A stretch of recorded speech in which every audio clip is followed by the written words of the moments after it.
And we're live. What's up, everyone? What up, Bob? Robert West? What's going on? A lot of different names. Hollywood. I don't even know the other ones, actually, off the top of my head. Bobby Buckets. Boro789. Uh, nah, too many nicknames. Yeah, I had a ton growing up. anyone They've watching, consolidated a little bit, but write some in the chat some nicknames that you have for Bob, I or don't if think you I know, have. if you've heard of. There's quite a few out there. Just I so don't even know. I feel like Attilio started calling me Hollywood. he would. Oh, he did. Yeah, I think so. that's a newer one. Booby. Booby. Someone said. Oh, well, Gina said. Ben says Hollywood. Move here to prove it. Ben, you got room for me? Dude, yeah, dude, we got room. Plenty of room. Plenty of room. Yeah. Um. All right. Well, yes, everyone is joining. This is Bob West. I've known this kid since first grade, Forest View Elementary School. So it's a lot of years. A lot of years. Seen Playing him football at recess. playing football at recess, come to birthday parties. Um, Watched him grow up before my eyes.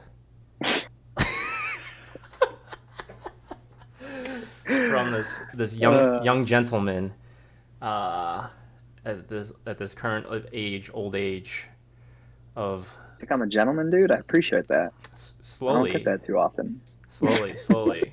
Um, but yeah, no, we just talked today. Just wanted to talk with Bob, catch up. We haven't caught up in quite some time. Talk a little bit about It's been a while. finances.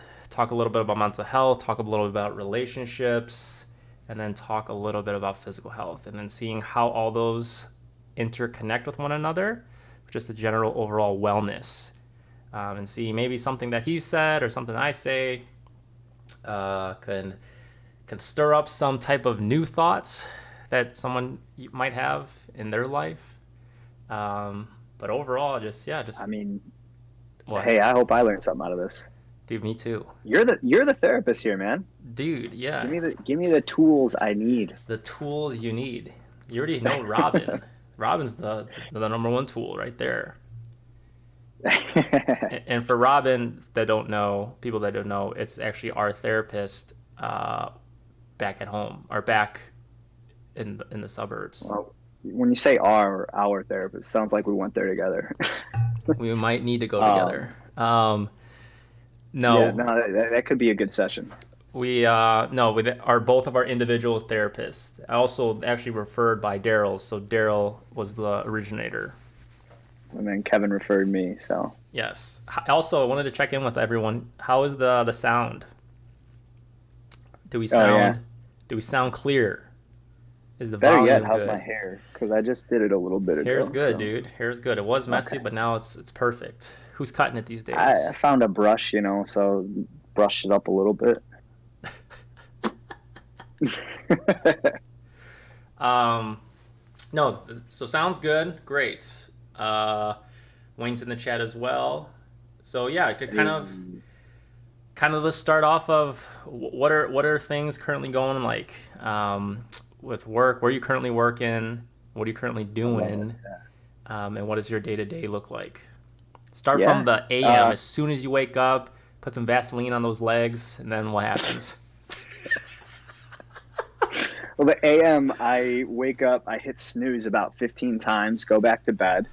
Mm-hmm. Tell myself to get out of bed and go for a walk or a run. Don't do it, and then eventually actually get out of bed and go straight to work. I mean, what you're staring at right now is my bedroom. It's where I sleep. It's my office. It's where I work. It's my gym. I got a pull-up bar that I put over there. The bathroom. Like this is work from home pandemic life. This is where I am.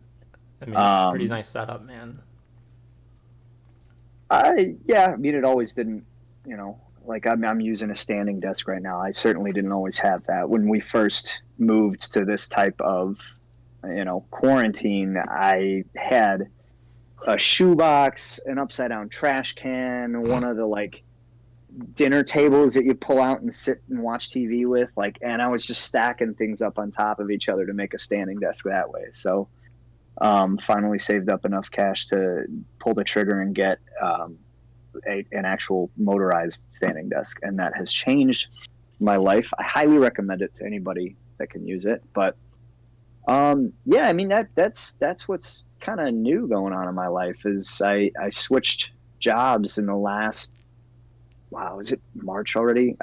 So back in September, I made a job change. So doing that in the middle of a pandemic and onboarding virtually, the laptop was sent to my house and trying to get things set up that way. So just still kind of settling in there. And, on one hand, it feels like September was 2 weeks ago and I still feel brand new to the company. At the same time, it already feels like I've settled in and have a routine. So that's the main thing kind of going on right now. Other than that, just living life whenever we can, trying to get out and enjoy the weather. Did go to Colorado last weekend. That was fun. Yeah, how was that? How long did you stay? It was amazing. We got there Thursday, and we left Monday, which was right when the winter storm came and hit everybody. So flights got canceled home to Chicago. We were stuck in Denver for another night. Like, the hotel connected to the airport was booked, so we're kind of like in a hurry to get an Uber or a cab or figure out where we're going and find a hotel. But yeah, so we left Thursday. We got back on Tuesday Wednesday morning, something like that. Okay. I mean, yeah. Yeah. FaceTimed you at the airport. Yeah. A couple of cancellations with the flight, but made it home. Yeah. So yeah, now okay. So you got the new space, or not new space, kind of new office space. New desk, yeah. And more discretionary income, it sounds like, with buying the desk, all the other that was trips. I'll be honest, what helped with that is when I switched to the new company, they didn't do 401k match right away. So I stopped contributing to the 401k match, and that helped boost the biweekly paycheck. So that's where the extra money came in, and then finally just said, okay, we're not going out and spending it on dinners and bars and restaurants and Ubers everywhere. So that helped too, to where it was like, okay, the normal discretionary income that would be spent on your casual, dinner and drinks on a Friday, Saturday night, that's been building and saving up for a while. I might as well use it on something that I'm going to use every single day. And I do. I mean, I start my morning standing up. Around lunchtime, I'll sit down and whatever. And sometimes I'm in a 2-hour long meeting, and halfway through, I just can't take it anymore. So I'm using the standing desk then. Smart, dude. Smart. Also, yeah, Bob does have back problems that he's been working on. But this definitely helps alleviate some of that pressure. Very mild scoliosis. Mild. All right, so new company. Probably just from not stretching lately. Not stretching the pandemic hamstrings. rolled around. Because I used to go to the gym, and half of my gym time was sitting in the sauna stretching. Well, that stopped when the pandemic came, so I haven't really been stretching anything like that. So. All right, so you wake up, going back to the routine, the daily work routine. So you wake up, snooze, moisturize. What's next? Some days I will get up and go for a walk to start the day. If the sun's out, I'm trying to force myself to go out and go for a walk, or at the very least I will actually sit down and do some stretches or try to do something. Honestly, if I forget to get the mail the day prior, I'm taking the stairs down and the stairs back up, and just like a little something to wake up before it's I'm staring right now. It's not even 2 feet from the edge of my bed to my desk. So if I wake up late, I will literally just go from bed to chair, sit down, and boot up the laptop and immediately get stuck in emails and whatever else it is I got going on. So I do my best to make an intentional note of not doing that right away, because I know once I get started for the day and start doing work, I'm going to get stuck in it. All of a sudden I'm a pot of coffee in and I forgot to eat lunch, and it's 3 p.m. and I don't know where the day went. So being intentional on setting aside the extra 15, 20, 30 minutes first thing in the morning, which, that used to just be our commute to work in the morning, where you kind of get that personal mental time to just slowly start the gears turning before just diving into it. And then, so do you eat breakfast? I don't know. I have been lately. Okay. Normally I don't. I never did growing up. If I did, it was Pop-Tarts. Pop-Tarts, classic. Brown cinnamon sugar. Those are my favorite. Or the Oreo kind, Pop-Tarts. You put those in the freezer. Ooh. So that was my breakfast in high school, but I never ate breakfast up until like this year probably, or within the last year or two. Do you think that's because like working from home?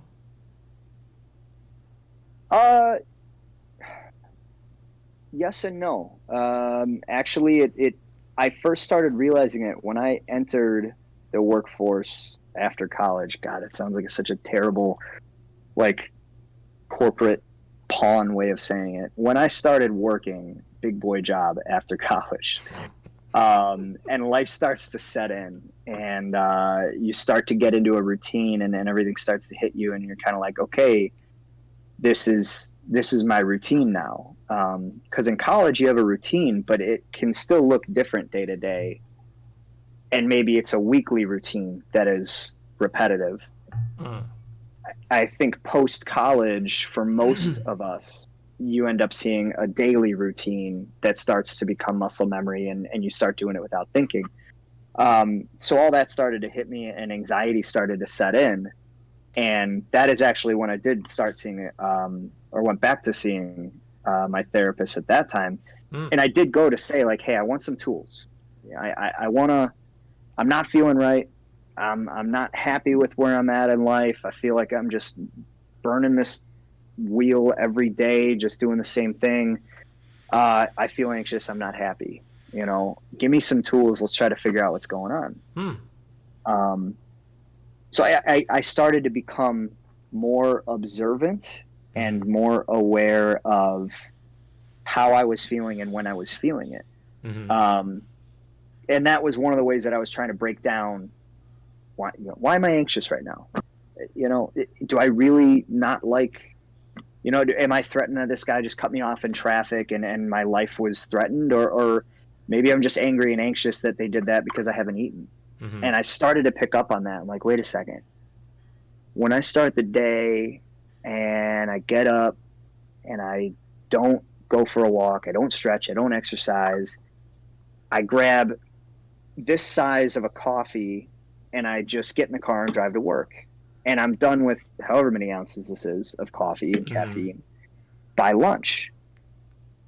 And the jitters would kick in, and I started to realize, okay, maybe that's something I can change and test it and see what happens. So sorry to ramble on that, but no. That's how I first started even just playing with the idea of, hey, maybe breakfast wouldn't be bad. I could try this. Yeah. And even then, I didn't go about it a healthy way. I went straight to Costco. I got the biggest pack of like protein bars that they offered, Kirkland brand, cheapest, best bang for your buck. Yeah. And that was my breakfast. Wasn't the super healthiest thing, but holy crap, I felt great. Instead of this much coffee. By the way, I hope you like my Easter theme cup here.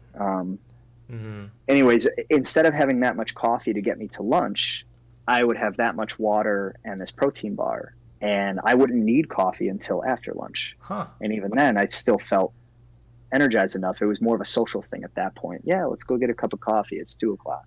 Yeah. I didn't even know that you can drink that much coffee. Like that's a good amount of coffee. Oh, dude, Mo, I don't know if my buddy Mo is listening right now. I sent him the link. I hope he is. But Mo can have this much coffee. You know, he's up at 5 or 6 a.m. every day. He has that by 9 a.m. probably. Wow. And he can keep going and have another pot. I mean, I feel like it's caffeine. You build up a tolerance. Yeah. You know. Yeah. No, dude, I couldn't sleep if I remotely even had that much. But also, yeah, my stomach's sensitive to the acidity, so I really weaned off of coffee and just doing espressos now. Coffee acidic. Okay. Were you putting like milk in there or something? No Or milk, man. Just the coffee by itself. black coffee? Just black coffee. Oh. Yeah. No, you have an iron stomach, dude. You have an iron stomach.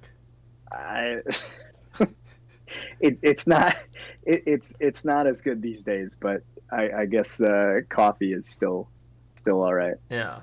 All right. So you said you went to Robin again when? This was during quarantine or a different time?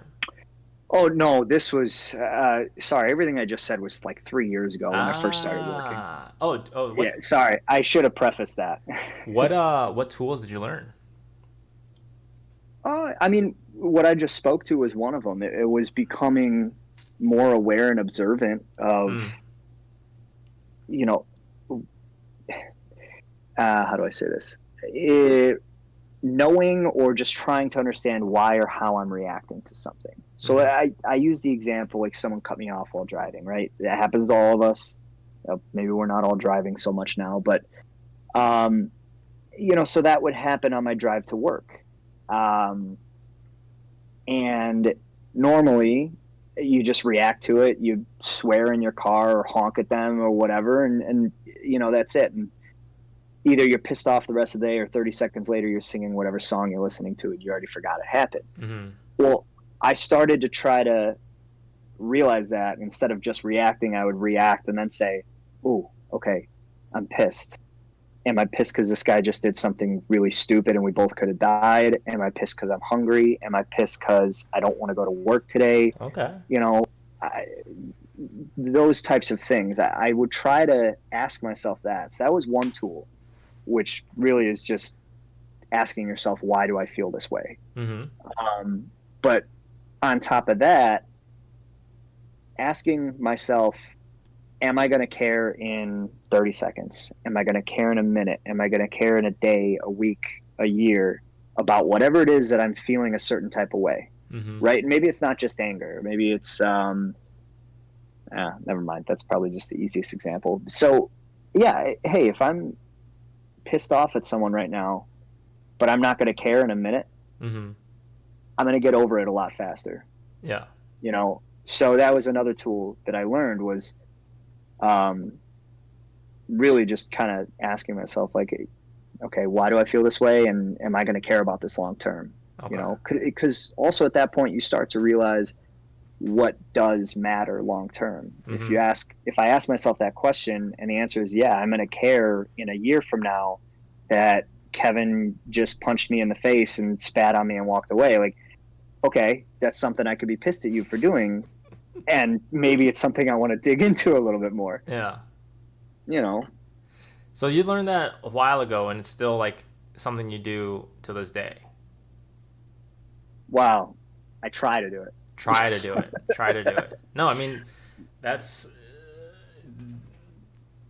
just lifelong skill, man. This is something, yeah, like questioning but taking that, like, I think you were saying, like, just taking that pause and reflecting on the emotions that are going on right there.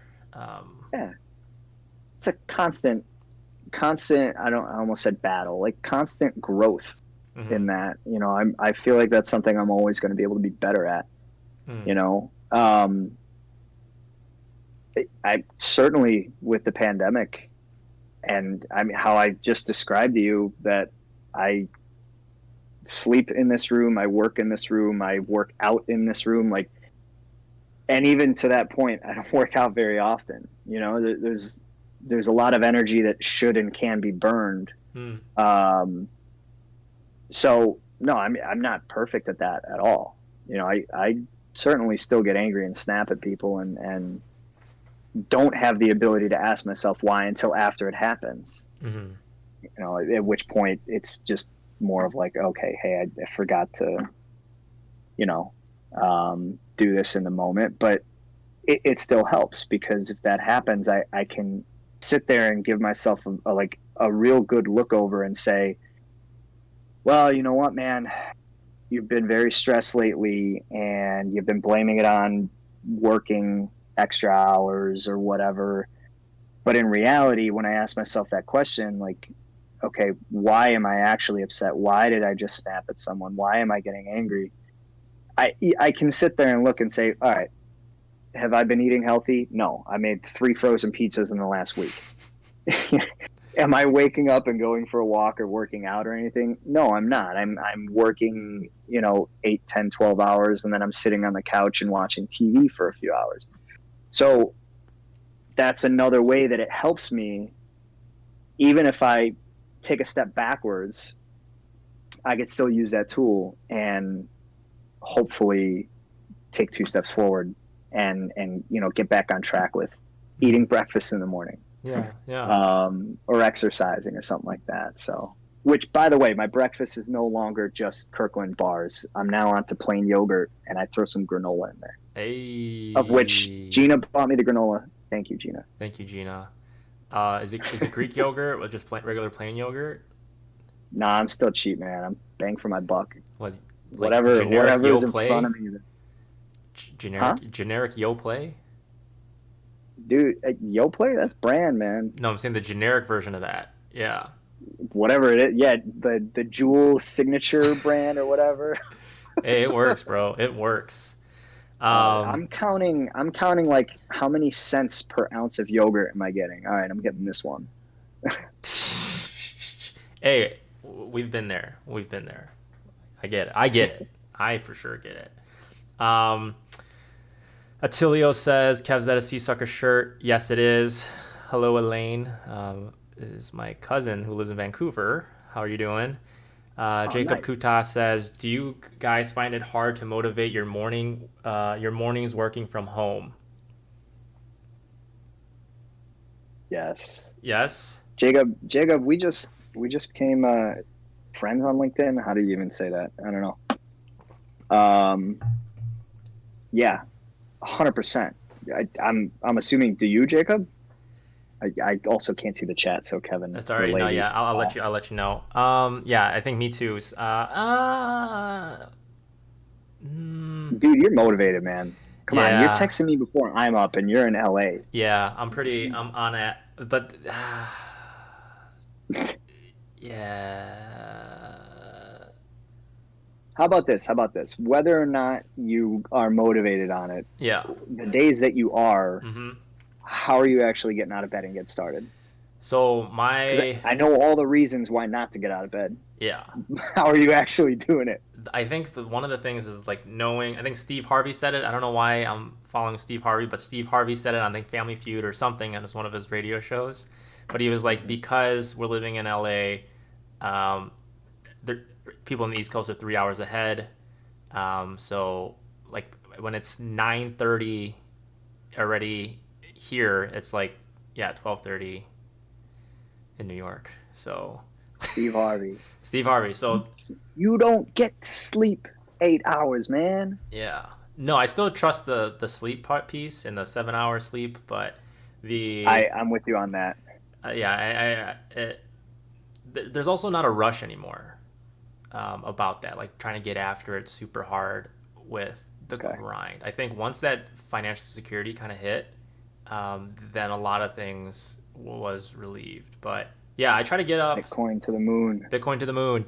I've been trying to get up my weekdays, so Monday through Friday I have it at 6:30, and that's just, I think it's set there, saved on like the Apple OS or however they do it.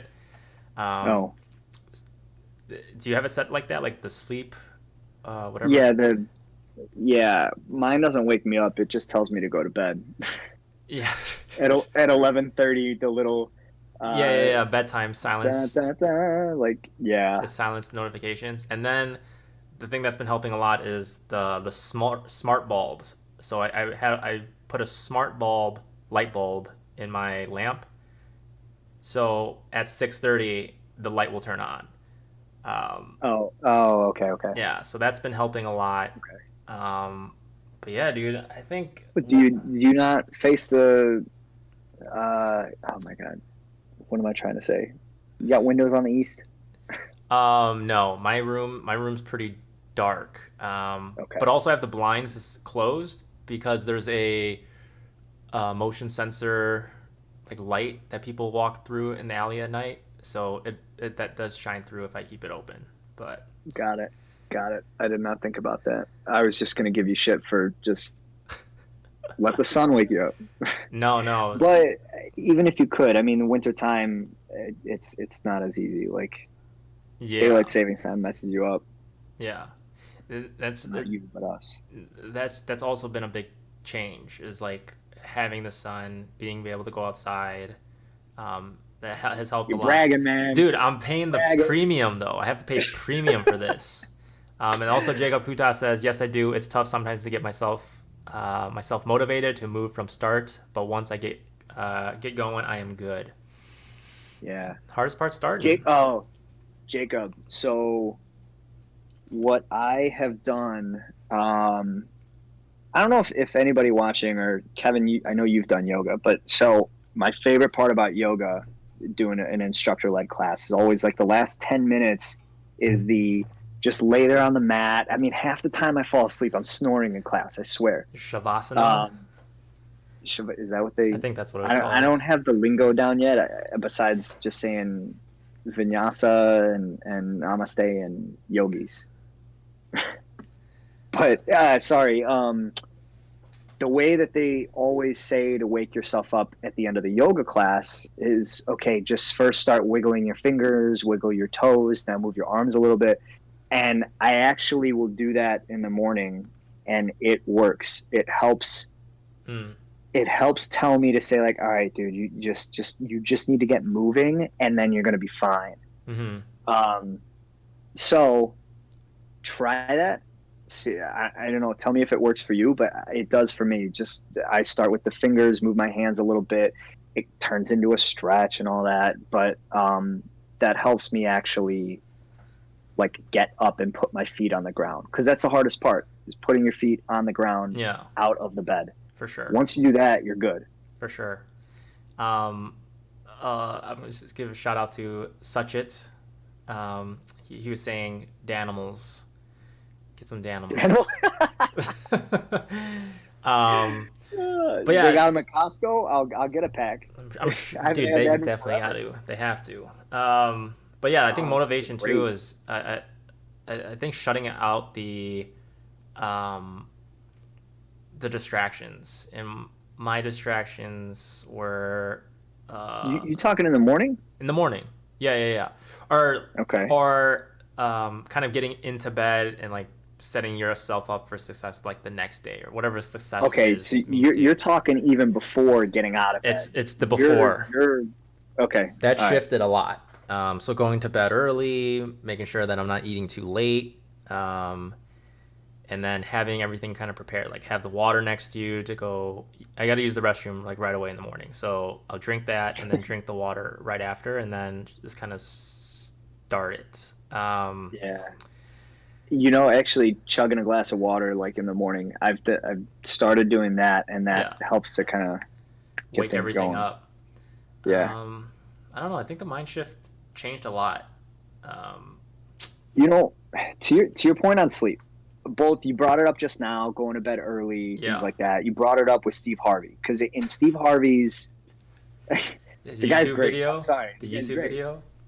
Yeah, no. In his rant, in his speech, he's like, you want to be a millionaire? You don't get 8 hours of sleep. Yeah. You get 5 hours. That you live in LA, you're out here trying to hustle. You gotta be up early. Yep. And you gotta stay up late, because that's when stuff's happening in LA. Yeah. It's like you got to wake up, because in New York, they're 3 hours ahead. People are making decisions about your money and your life, and you're just sleeping. Yeah. But I'm Why with you, am I Kevin. doing the I quote? I don't. should have just made you just do the quote. Yeah, well, I didn't practice it beforehand. I would have had to grow a mustache. I shaved my face earlier. Dude, that Otherwise, I would have been was able the to. exact same thing I was referencing to. But yeah, that was great. Yeah. I, I love TED Talks, and one of the ones that I've watched in the past month or so was about sleep. And yeah, I watched that, read up on an article about it, but it was, and I forgive me, the number I'm about to spit out is wrong, but it's something like way lower than you thought. It's something like 5% of the population can actually get by on 5 hours of sleep and still function the way normal humans do on 8 hours of sleep. But the study and research showed majority of us really do still need 7 to 8, if not much closer to 8 hours of sleep. And I mean, they go into the biological effects that it has on your brain. And I love watching those TED Talks and reading up on that stuff, because when I understand how something is biologically affecting me, it helps me connect all the dots and wires and say, cool, yeah, I mean, I'm not just tired just because I only had 5 hours of sleep and I just need to, be a grown up and get out of bed and just do it, because, I'm able to say, like, okay, this is what's actually happening to my brain. I only got X amount of sleep. I know I'm going to be fatigued. I need to catch up on this. Also, you can't function on 5 hours of sleep during the weekdays and then get 12 hours every Saturday and Sunday. It doesn't catch up. It doesn't backtrack that way. You have a small window, 24 to 48 hours, to be able to catch up on that sleep in a sense. No, I agree. So I'm with you, Kevin. 8 hours of sleep, you feel like a brand new human compared to even 6 hours of sleep. You'll start to notice the difference, and it doesn't always have to be. And I'm still speaking from what I recall from the TED Talk. It doesn't have to necessarily be going to bed early, but routine, right? So if you want to go to bed at 10 o'clock every day, that's fine. If you're getting your 8 hours of sleep and waking up. If I want to go to bed at midnight, getting my 8 hours of sleep and waking up, totally fine. But our body and circadian rhythm is so set on that 24 hours that the closer we are to going to bed at the exact same time every night, that will also help with better quality of sleep. Also, a cold room. What time are you getting into bed? I'm anywhere from 10:30 to midnight. Okay. So Steve Cervantes says 8 hours and how many snooze buttons? At least 8 snooze buttons, I swear. I don't know about... Okay, I'm very curious if anybody else has this issue. And maybe it's because I'm snoozing the first alarm and the other ones just aren't. I don't know. I change up the tone of the alarm every 3-4 weeks, right? Because I get used to it and I can sleep through it. I change it to a song. Every time I change it to a song, the iPhone doesn't actually play the song. It just goes to whatever the default ring is. So I don't know if anybody else ever has that issue, but that's how I try to trick myself into actually getting up. I'll shift the alarms by like 5 minutes up and down. Yeah. And I'll change the tone or the song that the alarm is to wake me up, because otherwise I sleep right through it. Dude, they got you all like a rock. Dude, yeah, you could like bang pots and pans and I'm not waking up. I'm opposite. Like, I'm very light. Like, right when it goes off, I'll turn it off. I know that because you can't sleep in the same room as me. No, I can't. Let alone the same house sometimes. Nope, definitely not. New hotel, or no sharing hotel rooms. Just book a new room. If Gina and I are laying down in bed and I'm like snoring right away before she gets to fall asleep, she'll just like throw a bow at me now and like say, hey, turn on your side, or like get some more pillows, because You are way too loud right now. Dude, bless her heart. Gina, I don't know how you do it. Did you do the nose plug? Plug the nose? Pour some water in the mouth? None of those? If I lay on my side, then I'm okay. Then you're all right. Okay. Yeah. So kind of going back to motivation. Yes. So yeah, you're getting up for work. I guess.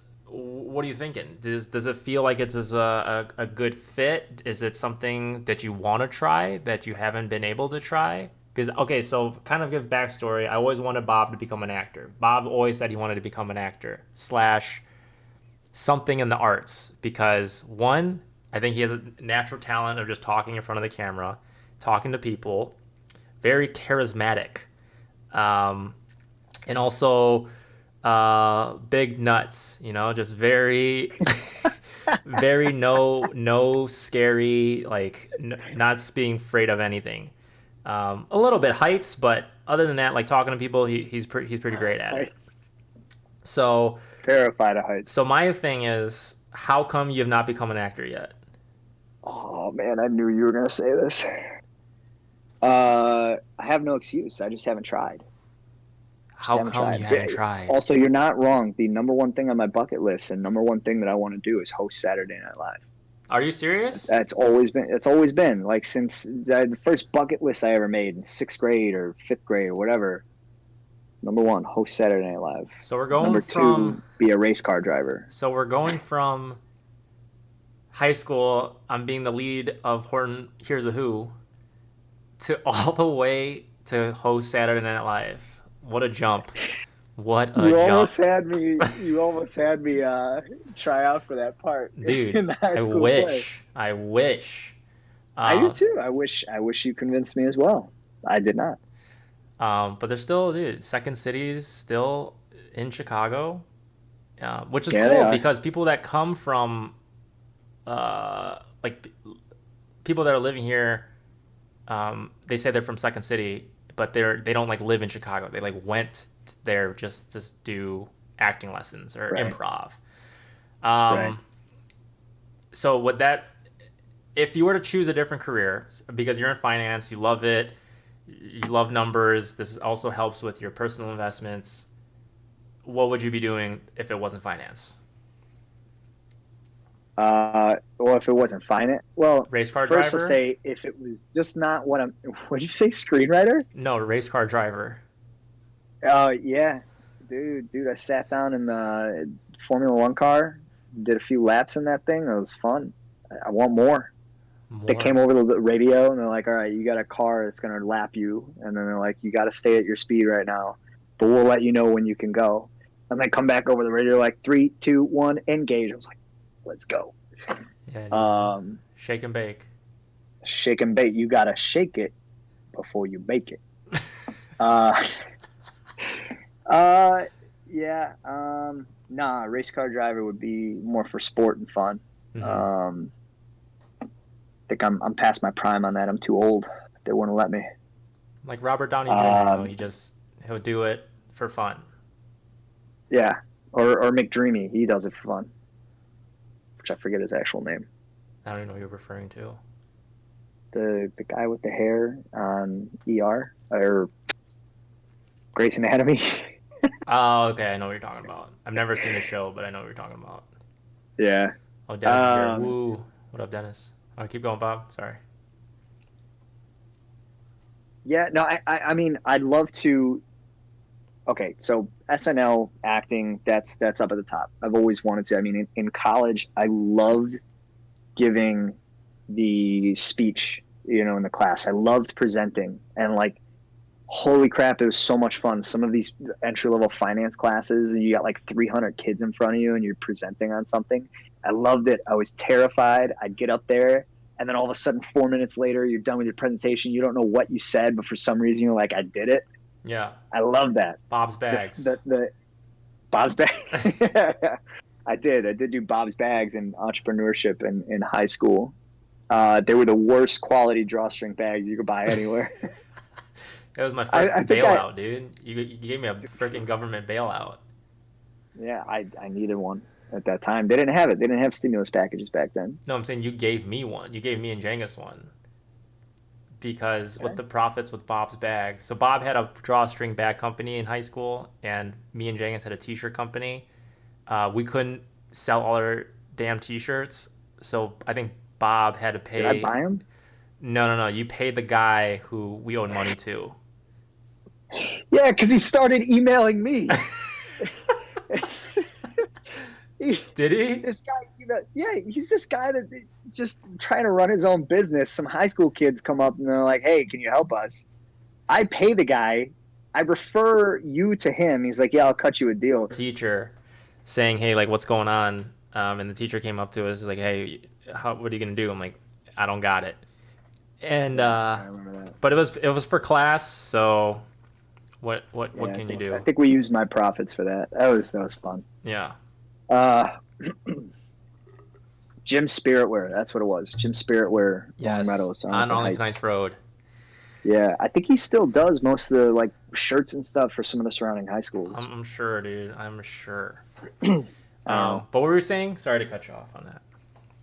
No, it was a good tangent. I like the memories. Forgot all about that. Yeah. I don't know, what was I saying? Oh, you always wanted to do it. Saturday Night Live. Oh. Acting, giving presentations were great. Yeah, acting and SNL would be up there, right? That's the thing that I want to do because I haven't done it. Like I feel like I haven't done it because I'm scared. I'm afraid to fail at it, right?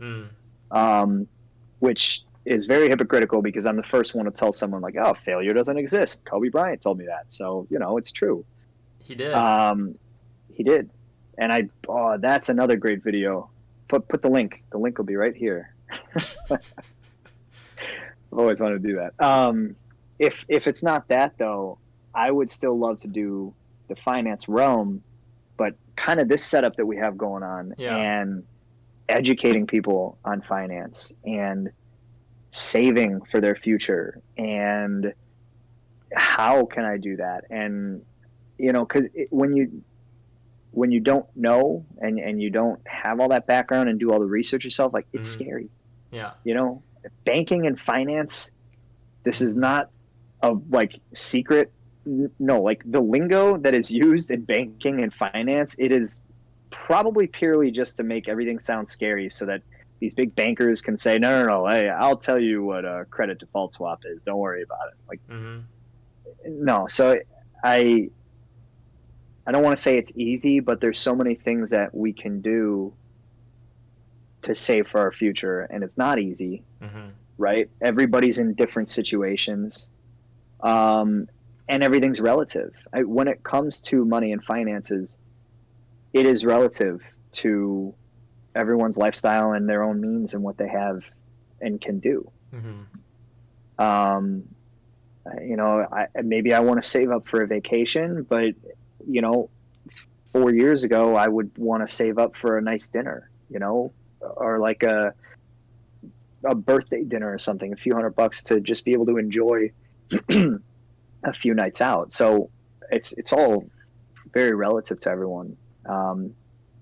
Saving can be $1 a day, $1 a week, $1 a month. Saving can be $30 a week. Saving can be $500 a week. Like the actual amount doesn't matter, but I love that it's something everyone can do. And for me, at least, it helps relieve future anxiety. And that's why I do it now. I still tell myself every day that I'm broke because I intentionally put the money to somewhere that I don't see it and can't use it and can't access it right now. Yeah. If it's in my checking account and I can use it right now, sweet. I'm buying everybody on this call right now shots that are Uber delivered to your house or like dinners, free Chipotle or something because it's there and I can see it. So there's just different things that I have tried and believe in that. You get me going on saving for your financial future. I just will not shut up at all. So all I heard was, so you're going to start a YouTube channel for personal finances. Yeah. It's going to be called Save It for Later or Pay Yourself First. Dude, I'll invest. I'll buy your first camera and microphone. if you actually do this. Dude, pinky promise, bro. Dude, I swear to God. You know how much on all the YouTube spaces, financial YouTubers make the most? Aside from the money piece, I think you'd be good at it. Great at it. What? The best at that's it. the other thing. Can I get some love in the chat? Who agrees? Who agrees you think Bob would be really good? I don't know. Maybe not. Hey, I might suck. I mean, maybe I'm not for you, but it is something I'm passionate about, right? I wouldn't want to do that. Just be like, yeah, I can get rich on this. Let me get some YouTube subscribers. Yeah. I would do it because I literally just can't shut up about it. Yeah. I love it. I mean, like one of I started reading up on stocks. I started investing when I was like 16, right? And it was, I don't know if I was 16. I don't know. Either way, it was right after the '08 crash. And I was like, oh, this thing went from like 100 to 0. It's going to go back up. And I put my life savings at the time in that thing, and it all went to 0. The first trade I ever made, I lost $2,000. But I learned from it. Yep. And I kept trying. And I kept reading up, and I kept learning. And I mean, one of the things that has always stuck with me was reading Warren Buffett quote where, and forgive me, I can't go into the math on this right now, but I remember the words of it. If you were to save $5,000 a year from age 20 to 30 and then stop, by the time, based on historical average returns from the market, compounding interest, dividends, etc., by the time you are ready to retire 40 years later, you'll have $1 million. Comparatively, if you start when you're 30, you have to put that $5,000 a month in until you retire to hit $1 million. Right? And so one way to think of that, especially as we're all a little bit older now, is, oh shit, if I'm almost 30 and I didn't start, am I screwed? Well, no, that's not the whole point of that. The point of that is the power of compounding interest, that in the back half of those 10 years just becomes so exponential. And I got infatuated with that, and I loved it. And I kept, that's what had me putting more money into the stock market after the first trade I ever did. I lost everything I had. I had to go cut grass and pick up dog poo in the backyard. And my dad paid me 10 cents per pile of dog poo. No way. I swear. What age was this? Oh, bro, that was like through college. I would still swing them on that. Like, hey, I got a bag of dog poo. 10 cents. Hey, a dime earned is a dime earned. What does this saying go? A penny saved is a penny earned. Yeah, that's the saying. Okay. He'd always joke and be like, I'm going to count it. You can't lie to me. You're not going to count a jewel bag full of poop. He never did. No, but I cut grass for all the neighbors that I could. I tried to do whatever chores around the house I could to scrounge up some money and try to put some away. And but so there's that aspect of it, but that's the save it for later aspect, I'll say, right? So the save it for later is, if you don't spend it now and you invest it later, it's going to be worth 10, 15, 20, 30 times more. And just imagine everything you could do with 30 times the amount of money that you were just about to spend. Yeah. But the other one I said was pay yourself first. Yeah. And I mean, I'd have the credit cards up. I'd have no money, no gas in my tank in the car. Friends would be going out and, buying drinks and whatnot. And I had like $20. I'm like, well, if I tip this person, $20 is going to get me one drink. Like, what can I do? And it sucked. It's talk about anxiety, right? Yeah. I mean, probably the number one thing that causes anxiety. Actually, I should let you say that one. I don't know. Money, is that probably the number one, if not? Money and health. Like if you're sick, then. Okay. Yeah, but those two right, hand in hand. So I started to help myself sleep better at night. I started to pay myself first in the aspect of putting money into the market and into my retirement account. And yeah, maybe it wasn't as much as I did want to save and put away in there, but I would put a little bit in, and sometimes it was $5, Mm-hmm. right? $5 a week, $5 a month. It's all I had. But to sleep at night and tell myself it's okay, you're doing something for your future self, you're doing the best you can, I felt better about it. Mm-hmm. And I'd pay the minimums on the credit card and just make sure I'm not paying interest and it's all paid off by the end of the month. But I told myself, pay yourself first, pay your future self first, then go pay the credit card company, then go pay the waitress or waiter or bartender or whomever, Uber delivery driver that's bringing you your food, or then pay them. Because it made me feel better about spending that money on having a good time now, Mm-hmm. because I do think that being present in the moment and being kind to yourself and saying like, hey, it's okay. I deserve to go out with my friends and not worry too much about, maybe just don't order as much and try to save your money that way. Mm-hmm. So you kind of got to, I tried to find a way to balance that. And I did that by paying myself first, and it justified to myself going out or spending whatever money that I was going to, but it was 5, 10, $20 less than I would have spent. Mm-hmm. And that 5, 10, $20 over time adds up to 100, 1,000, 2,000. And then you continuously do that every week, every month, every year. And that all starts to compound and add up. And hopefully soon enough, you're able to pay your future self a little bit more, Mm-hmm. and still have a good time and whatnot. Yeah. Yeah. I was curious about, so yeah, like I was talking to portfolio with Kaushik. I think he aligns more a little bit with you, more long term. Same with me. Mm-hmm. But so like I think 90% of my net worth is crypto right now. And that's because of how high it grew. It just happened to be that way. Okay, all right, that's fair. Gotcha. So that's awesome. yeah, it's not that I invested 90% of my net worth in the beginning. It just happened to be the biggest payout. To the moon. NASA, yeah. Mesa. So yeah, Bitcoin's doing great, giving me 400 a month in residual like passive income from BlockFi because there's a crazy interest rate. BlockFi link here. BlockFi link no? in the description. No, I don't have it. I think it's in one of my videos. I forget. It's in the crypto video. Fee? Okay. It's in the crypto. There's affiliate link. So and then so then I have some money in my Robinhood account as a brokerage account just for short term, but also just for fun, messing around.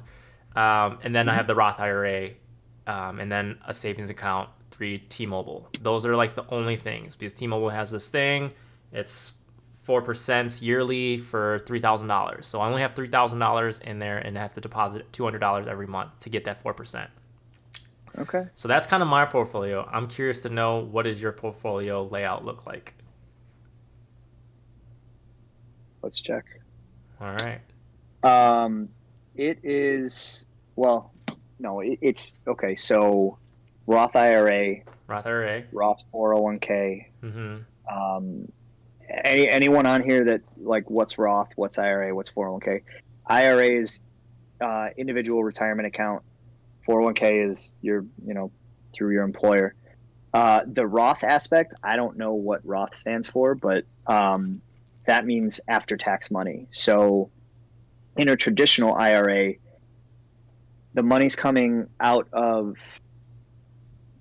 I'm not taxed on that money, right? If I put $1,000 into my traditional IRA and I make $50,000 a year, now I'm taxed on $49,000 a year. I get a nice tax return. The 1,000 grows to 10,000, and when I retire, I pay taxes on 10,000. A Roth IRA is I make 50,000, I put 1,000 into my Roth, I pay taxes on 50,000.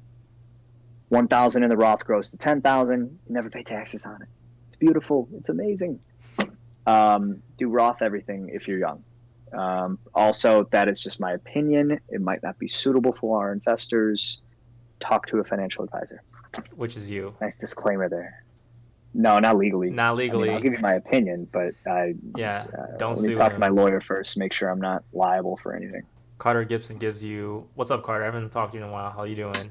Carter. Wes Wealth Wisdom for your YouTube channel name. Ooh. Oh, I like that. Wes Wealth Wisdom. I'd have to come up with like a 3W logo. Oh, is that just like the Volkswagen logo? Yeah, maybe. Or like. No, that's VW. But then it looks like it. No, I don't know. If anybody is good with design, Jengus, he can draw. Gina can draw. I don't know. We'll have to think of that. I'm actually writing that down. What was it? Wes Wealth Wisdom. You're welcome. Wes Wealth. Thank you. What is that? You or Carter saying that? Carter, thank you. Antonio, how you doing, man? Antonio. He says, "Tell me what stocks to buy." This is actually going to be stocks to buy. I just bought some GM. Did you? Yeah. I bought. Yeah, GM came out. They're the first major car company to come out and publicly say, like, "Hey, we have an initiative to go full electric vehicle by whatever." And yeah, it's not for 15 years, but the other major car companies haven't done that and said that. So that looks good on them, and I figure it's not priced in yet that they're making that initiative. So plus with today's sell-off, that might be a good buy. I like that. I like Global Green Energy, ICLN. Yeah, I don't know. So yeah, Roth IRA. Yeah, sorry. 401k. Roth IRA, 401k, and really that's it. I have two other accounts. One is a margin account to trade borrowed money, which I did that. All my money was gone in a day, so I haven't put money back into it yet. So there's that. And then I have one that I nicknamed the Vacation Fund. And I just started doing this 2-3 months ago. I noticed how great it feels to go on vacation when everything's already paid for. And if you booked it like 6 months in advance where you've already paid it and paid the credit card off and you forgot about it, and then all of a sudden you show up and you're like, sweet. Like, we just got to worry about buying food and booze, and you split that amongst however many people, you're fine. So I thought, that's a great way to vacation. I'm so much happier doing this. Why don't I save it for later? Why don't I pay my future vacation self first? So I started a vacation fund. And I put a certain amount of money in. I'm able to put $100 a month in. And I figure once that grows to $1,000 or something, I'm not going to start touching it until then. But I figure it'll be invested in the market, and it's something that I will use once or twice a year to pull money out of to pay for a vacation. And I'm very excited to be able to do that. So it's only been a few months now. I'll let you guys know, how it works, if it actually works. But yeah. So I've got the vacation fund, the margin account, the Roth IRA, and then the Roth 401k. Okay. And in these, most of them are index funds, single stocks. I like funds. Another Warren Buffett. He is the first one to say, "Don't buy my company. Go buy the S&P 500 index fund. So you're going to do better than any market manager over the long run." So I like funds. QQQ is one that is overall market. But you can find, no matter who you invest with, they'll have free funds for you. There's funds that are out there traded that you can find. But so I have some overall market funds. Global Clean Energy Fund, that's an ETF. Aside from that, it's all stocks. And recently I've been playing with options as well. So most of it's all long-term buy and hold, and that's in some of the names that, like Apple. I've been putting money into there since 16, whenever I first started. So like, there's some of the names that I'm just buying, holding. I'm reinvesting the dividends that they pay, and I don't want to look at it. If it's down 5% like today, and it sucks to see red in your account, I don't care. I know it's long term. I trust that Apple's not going to go bankrupt tomorrow, and I trust that they'll be there. Just buy more. But yeah, I thought about that, but I'm hesitant on if the market will keep making new highs, but I'm hesitant on when we might see a downturn if inflation starts to kick in. When inflation starts to kick in. So I have a significant portion in cash right now, ready to buy if and when the market does take a dip. I also bought some put options for the market tomorrow to see if we have another down day. So it was shorting, betting against the market. So overall, options trading, have you kept a track record of gains or losses? Because I don't recommend it. What a great way to lose money trading options. Let me tell you. I'm probably even. Okay. On option trades. I mean, I'll have a good week. I'll have a bad week. I count myself as in the red on it because there's plenty of plays that I did not do that I was kicking myself afterwards. I earlier in the week was just gonna screw it. Why not just put 500 on GameStop? Let's see what happens. And then yesterday they're up 5,000%. Yeah, it's crazy. Okay, yeah, that would have been nice.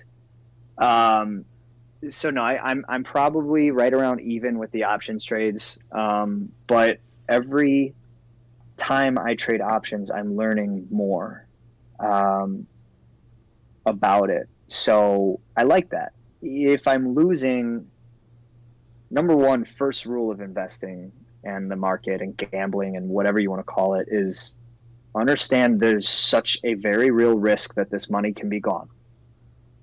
And the number one rule that anyone will tell you is only trade, invest money that you are willing to lose. Now, long-term track record on the S&P 500 and the market in the United States is you're probably not going to lose everything if you're passively investing and you're just in those ETFs. But it all depends when. I mean, if you take all your money right now and put it in the market and then boom, everything blows up tomorrow, yeah, it's going to take a while to get back. But that's also why I spread it out a little bit each month, because if it goes down, I put a little bit more in, it keeps going down. Eventually you hit a break-even point and hopefully it continues. I rambled. I'm sorry. What was your question? Well, Antonio has a question. He was saying, Antonio, do you have any REITs or real estate? Oh yeah. Investment trust? AMT. Yeah, sorry. So a REIT, REIT. You said that right.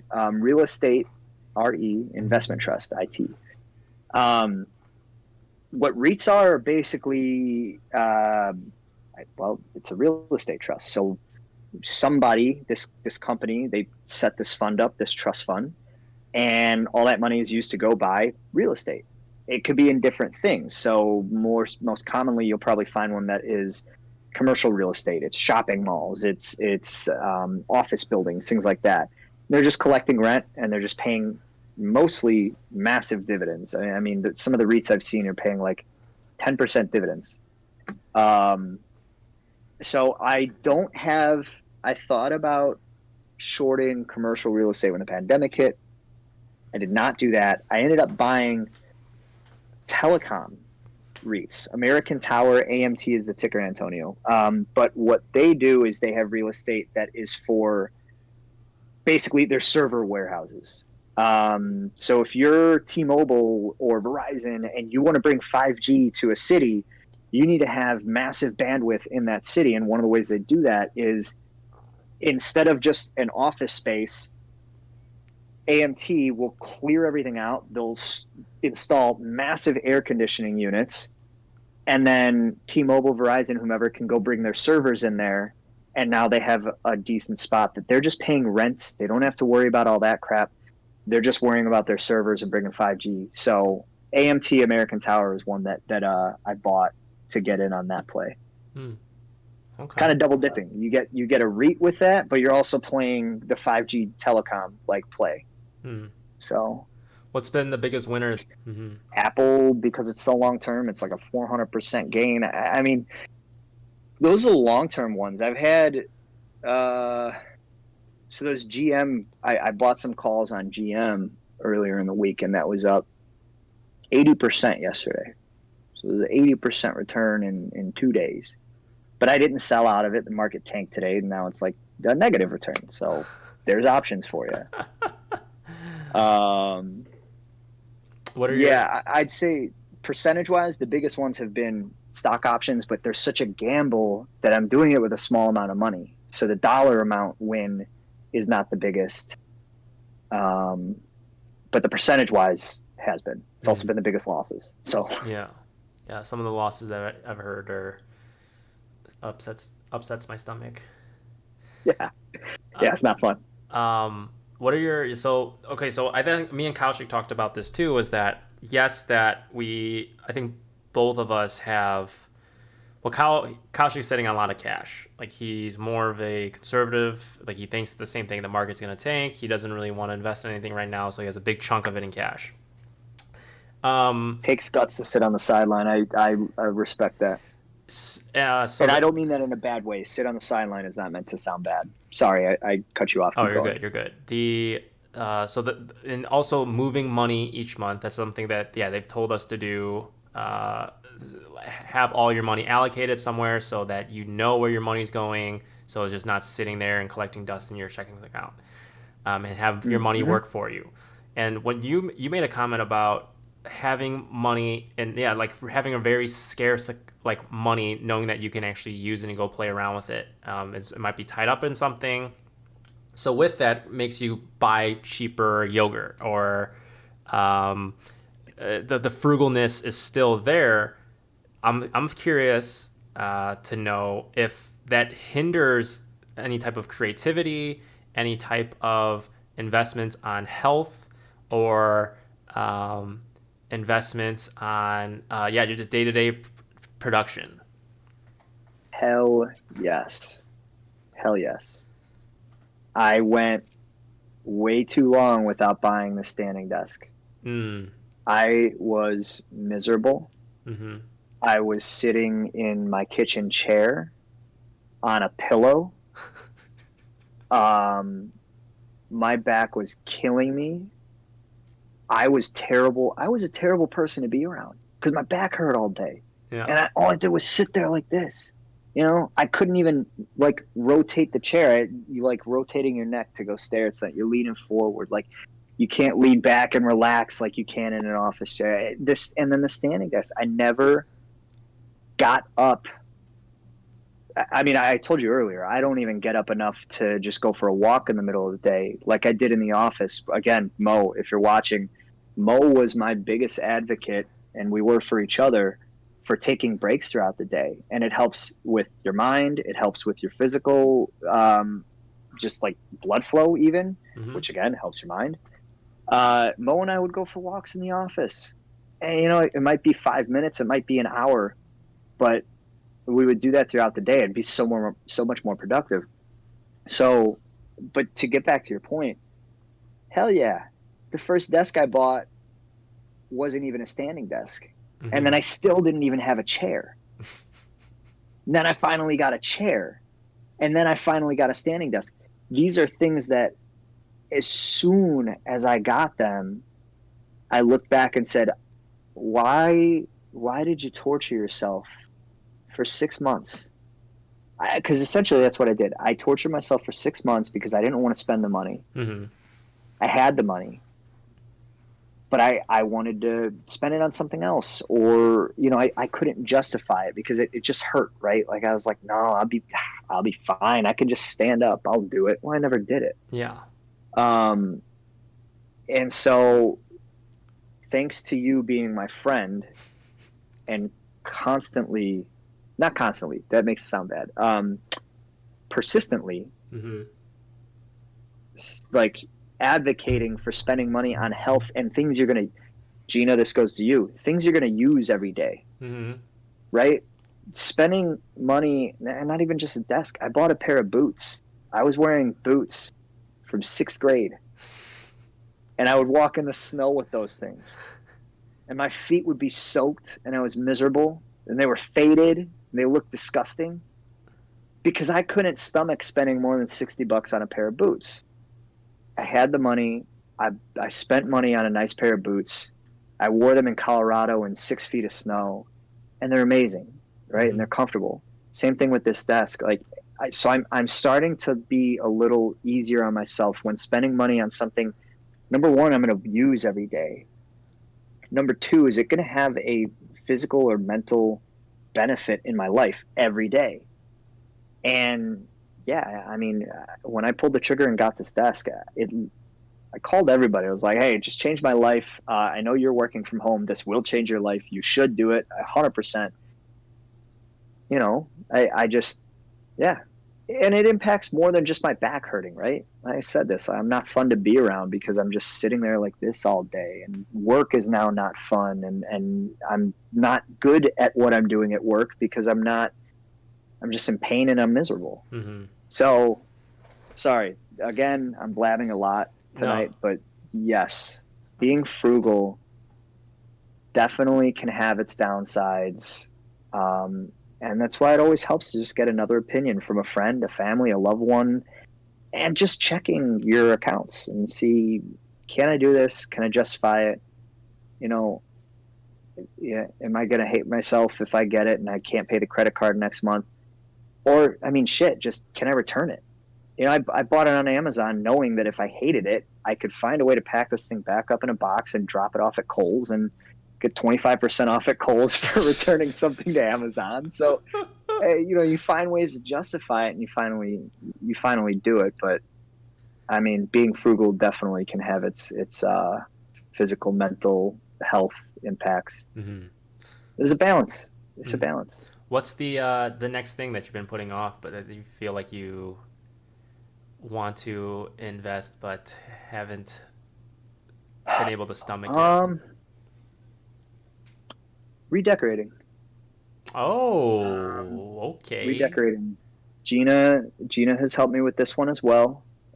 Same with, like I said, the boots. That was Gina saying like, hey, I think you're gonna be happy with yourself for doing this. Mm-hmm. We repainted my room and one of the walls in the room with a little more design to it, and you know, that's something I, number one, just didn't want to do, but I mean, the other part with that, it was fun. We did it together. You know, it was, so that part of it was fun. So we did that. We repainted. Behind me, I used to have these massive speakers, like, and they were literally from like 1973 or something. I redecorated. I got rid of those. I got a little Sony speaker thing. It was on sale on Amazon Prime, I promise.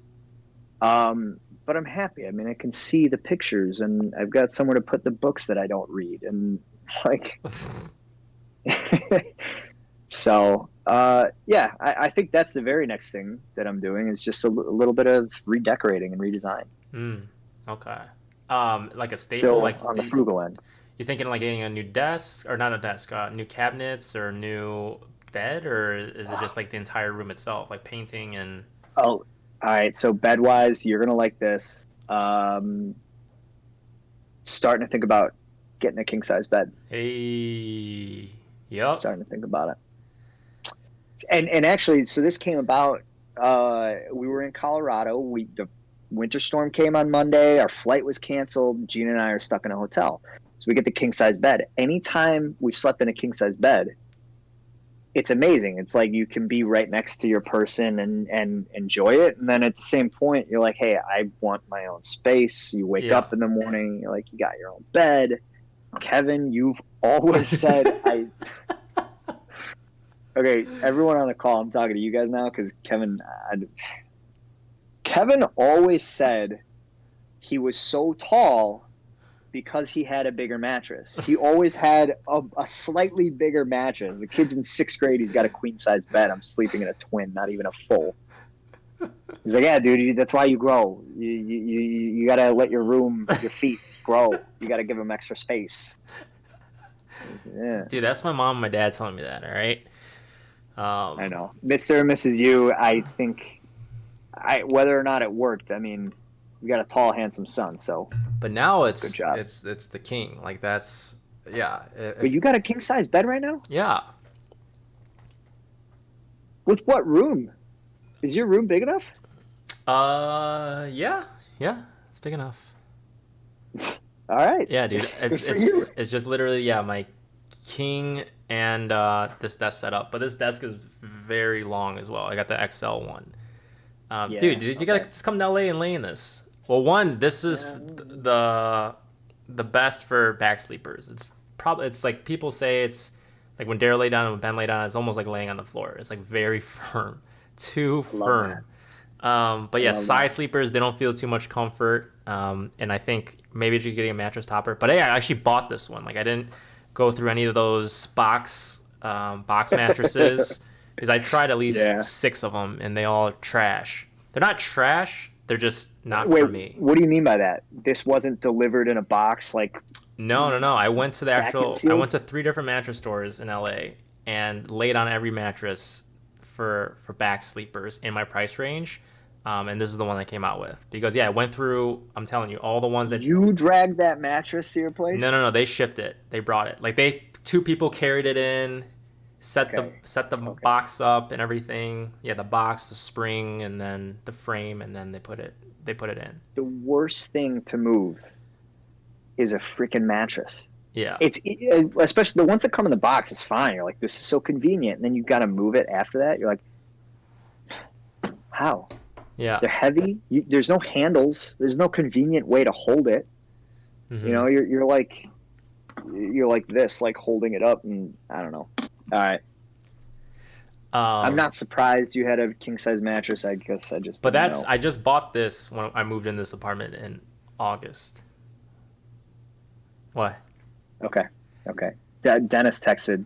What do you say? Said he can picture you laying on all the mattresses, and I can too. Yeah, they have because I was saying because you're the person that would go in there, and here's the thing, for anyone that like doesn't know Kevin enough to know that this is what he did. He didn't go in, and I don't know this for a fact, but I'm willing to bet on it. He didn't just go in and lay down and like feel the mattress.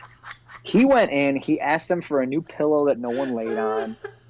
He laid there for 10 minutes. If the AC was like hitting him, excuse me, can you turn the AC off? You know, it's not how I have it in my room. I want to replicate. And this kid laid there for 30 minutes at least per mattress to see how his body set into it. I was there probably for 4 hours. That's what I picture. I was there. I was at 2 different mattress stores, or 3, but the main 2 I was there probably, and it was a very long time, and it was between these 3 different ones, and I went back to the store, so I left one, went to the other one, checked out theirs, and then went back to the other one again to finally close that mattress. But yeah, when you go in the mattress store, all of them they give you like a fresh new tarp. To lay on because it's just like their protocol, like you have to do it. I had the guy jump on the other side to see if it would move my side. Did you bring a wine glass? No, I didn't bring the wine glass. I just had him. I'm like, yo, can you just go on the other side? And I laid there and he just started jumping on it and nothing. You can't feel it. So I'm telling you, once you try this mattress, you'll know. You know what? This is why if you recommend a product, like some kind of material good that can be tested and tried out, I don't have to do any other research aside from maybe price. Yeah. But I know that if you if you're gonna vouch for it, you've put in your own like hours of testing this thing. Yeah, that's Oh my my God. issue, I would say. Like it's too extensive. Um, yeah, I kind of just like, okay, just buy it and let's get out of here. But I gotta dig into it. Um, but no, I mean it works Yeah. out. I don't even know how we got to mattresses. Oh yeah, that's the next thing you were saying that you were gonna buy was a king size mattress. That's the next thing I can think of that'll. But I mean, that comes down to moving mattresses, which I just hate doing. They'll do it for you. Um, They'll take it out. what if I want to keep it? I bought this brand new a year ago. Oh, okay, never mind. You know, what if anybody here needs a mattress? It's brand new.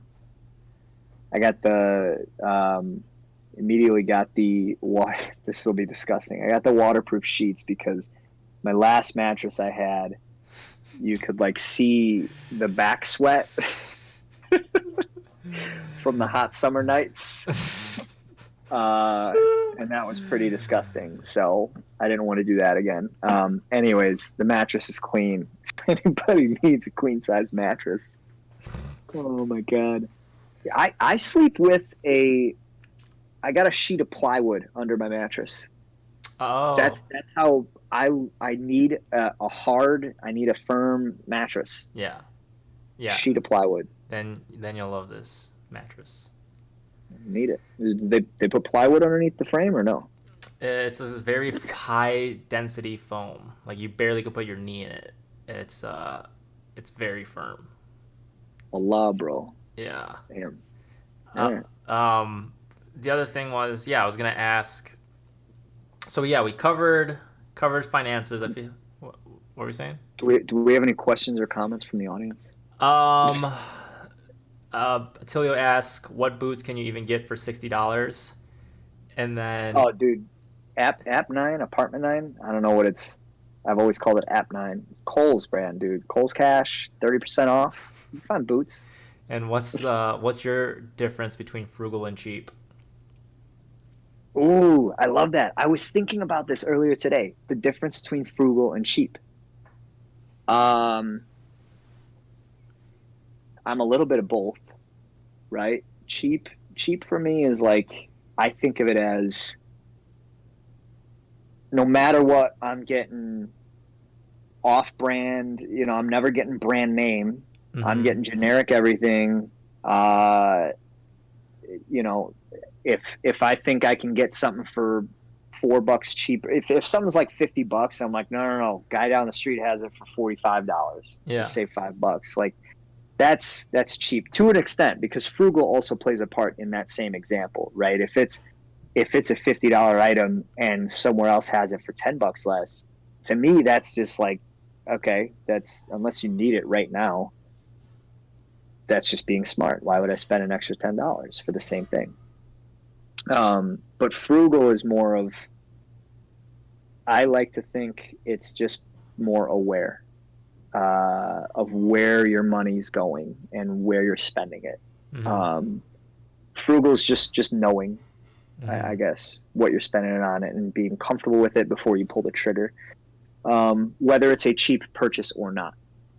Mm-hmm. So frugal was me getting a $200 pair of boots because I couldn't find any for less that were the quality I needed, that were waterproof and high enough so that when I step in a foot of snow, it's going to be fine, things like that, because it's so easy to go up to a $600 pair of boots.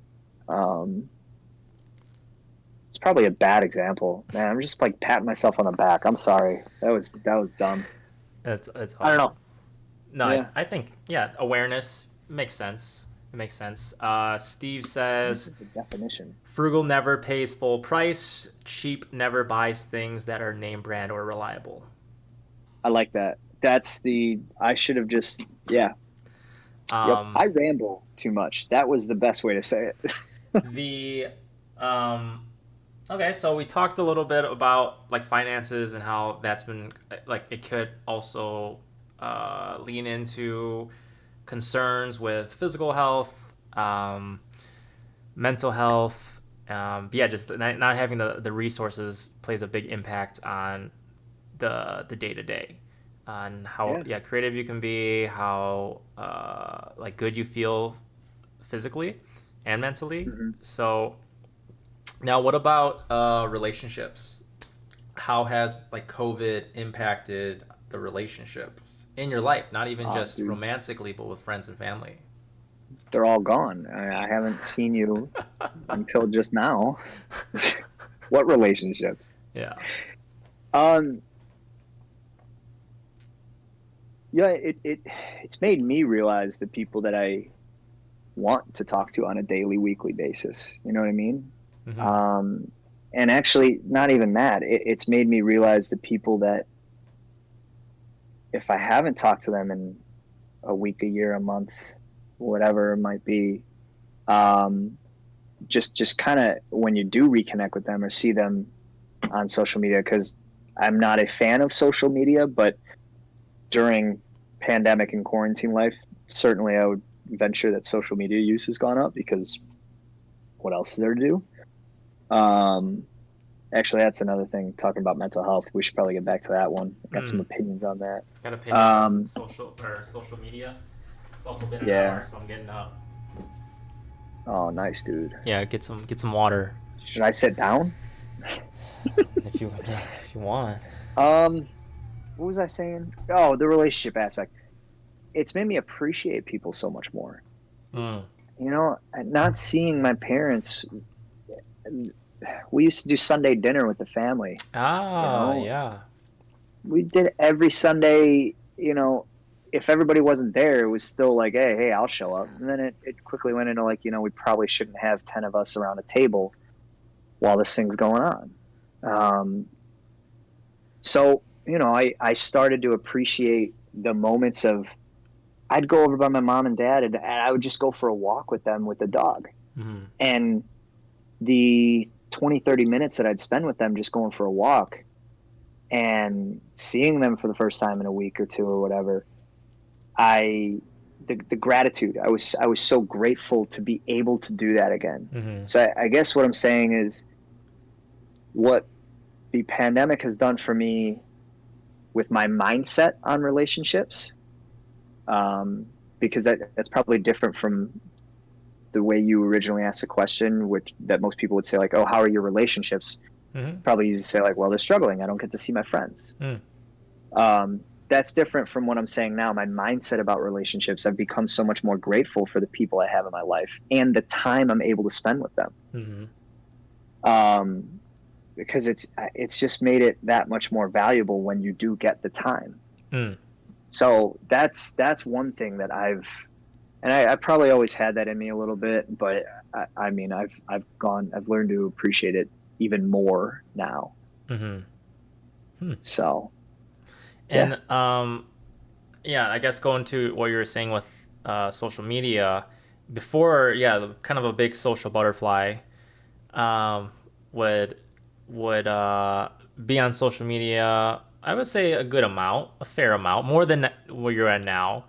A lot more taking photos, taking videos, and now it's been a bigger shift away from that. Do you think that's because why? I'm sorry to do this to you. I just thought of something else, so I'll get back to that in a second. But how I just talked about how I've thought about relationships and I've appreciated that moment. It's also helped me realize that the aspect of the relationships with people. So like living with TJ, and having to quarantine a few times. Speaking of quarantine, Gina and I staying in her place for a week or two, a 1-bedroom. And I mean, how quickly we realized, it's a good thing when you're in a relationship to be able to have time and space for yourself. Yeah. Yep. Right. So like we learned that aspect too. We learned that it's okay to say, just don't talk to me. Give me 2 hours. I'm going to go do my thing. It's freezing outside. There's snow. I'm going to go in the bedroom. I'm going to close the door. Just stay away. Yeah. Because you get that when you're not in a pandemic. You get that when you're able to go out and have, so, but we had to do that quarantining. And, I mean, also talk about, we'd literally, by the end of the quarantine, we would race to the bathroom. I mean, like whoever got up first, it was like, it was so bad. I think I locked the door a few times because I was like, I got here first. This is my bathroom. Like, Oh my God. so that, it's easy to, I'm probably that annoying half glass full guy, right? Because I think most people would look at that and be like, that's annoying. That sounds like a low in a relationship.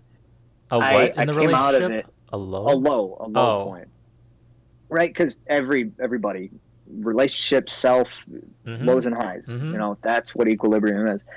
Um, but I have come out of that realizing like, maybe I am a little bit annoying to live with and be around You 24/7. don't say. Uh, maybe I do snore and make it hard for people to, maybe I do listen to music pretty loud and it's like German rap that I don't even know what the hell they're saying. Um, I picked up that, hey, maybe I have some quirks that I thought were normal. I thought I was perfect. Like, hey, who wouldn't want to listen to German and French rap? Yeah, why not? Mm-hmm.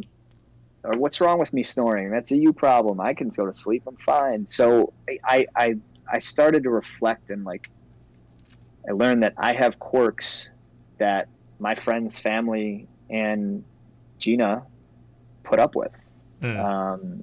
and deal with because the non quirks hopefully outweigh the quirks. And that has actually helped me a lot because it helped me realize things about myself and it also helped me realize, hey, maybe some of the things that I've been finding annoying about someone are really not that bad.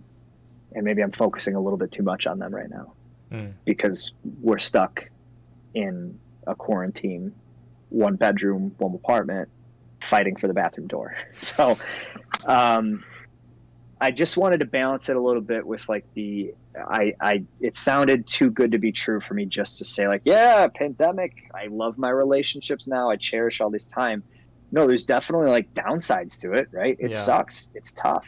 Mm-hmm. This has been tough mentally, physically, financially on a lot of people. Mm-hmm. I'm very fortunate to have been able to weather the financial, mental, physical things, at least to this point. Mm-hmm. But I'm fortunate to have been able to weather those things because of the people I have around me. So Mm. I'll go right back to the annoying glass half full guy. And the pandemic has made me more grateful for the people that I surround myself with. And we need All more right, half glass full people. I don't think there's enough of half glass full people dude, I want my glass to just be full. all the time. Screw the half full. Just give me full. Maybe a little Full. bit below the top. I don't want to spill if I'm walking around, but more than half. Yeah. Yeah. Definitely. All right, sorry, I got a little sentimental there. What were you at? Oh, social media. Social media. Before you get to that, I Uh, do have to pee.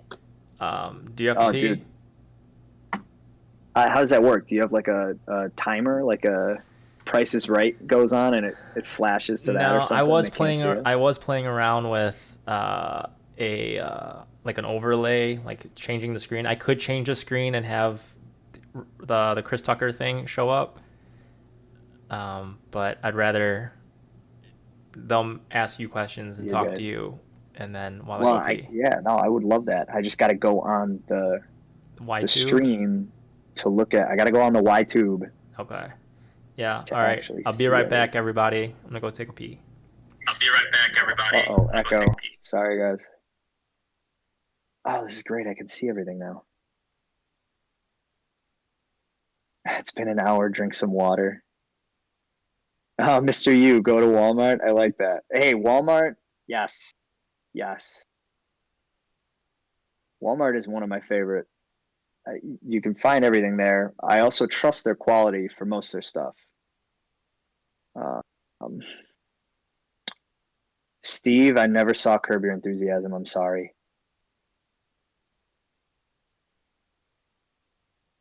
Oh, wow. This is so cool. Everybody's on here. How do I chat?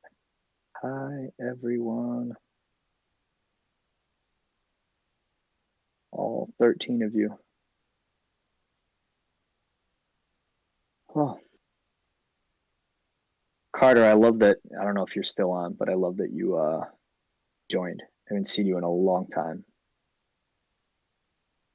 It's kind of weird. I feel like I'm just, yeah, no, you're right, Elaine. Thank you. Appreciate that.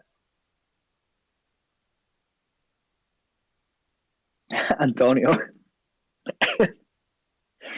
you can be like me by wearing porco cane, which, by the way, quick porco cane plug, link right here.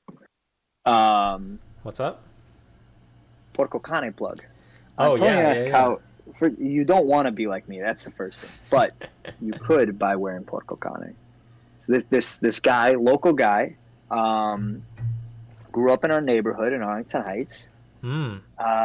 He's got a knack for fashion, right? A knack. I mean, this guy's attention to detail is unlike anything I've ever seen. Unlike anything you've ever seen.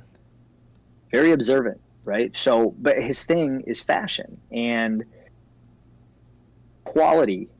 So anything this guy puts out there is top quality. You don't have to question it. I got sweatpants. I got it. This is like a J. Crew. I don't know if I'm allowed to say it. I think it's J. Crew. It's very soft. I'll put it that way.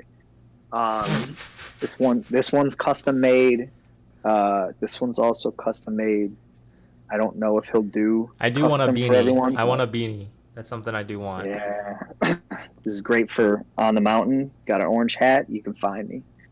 Although it's under my helmet. You got to wear a helmet when you're on the mountain.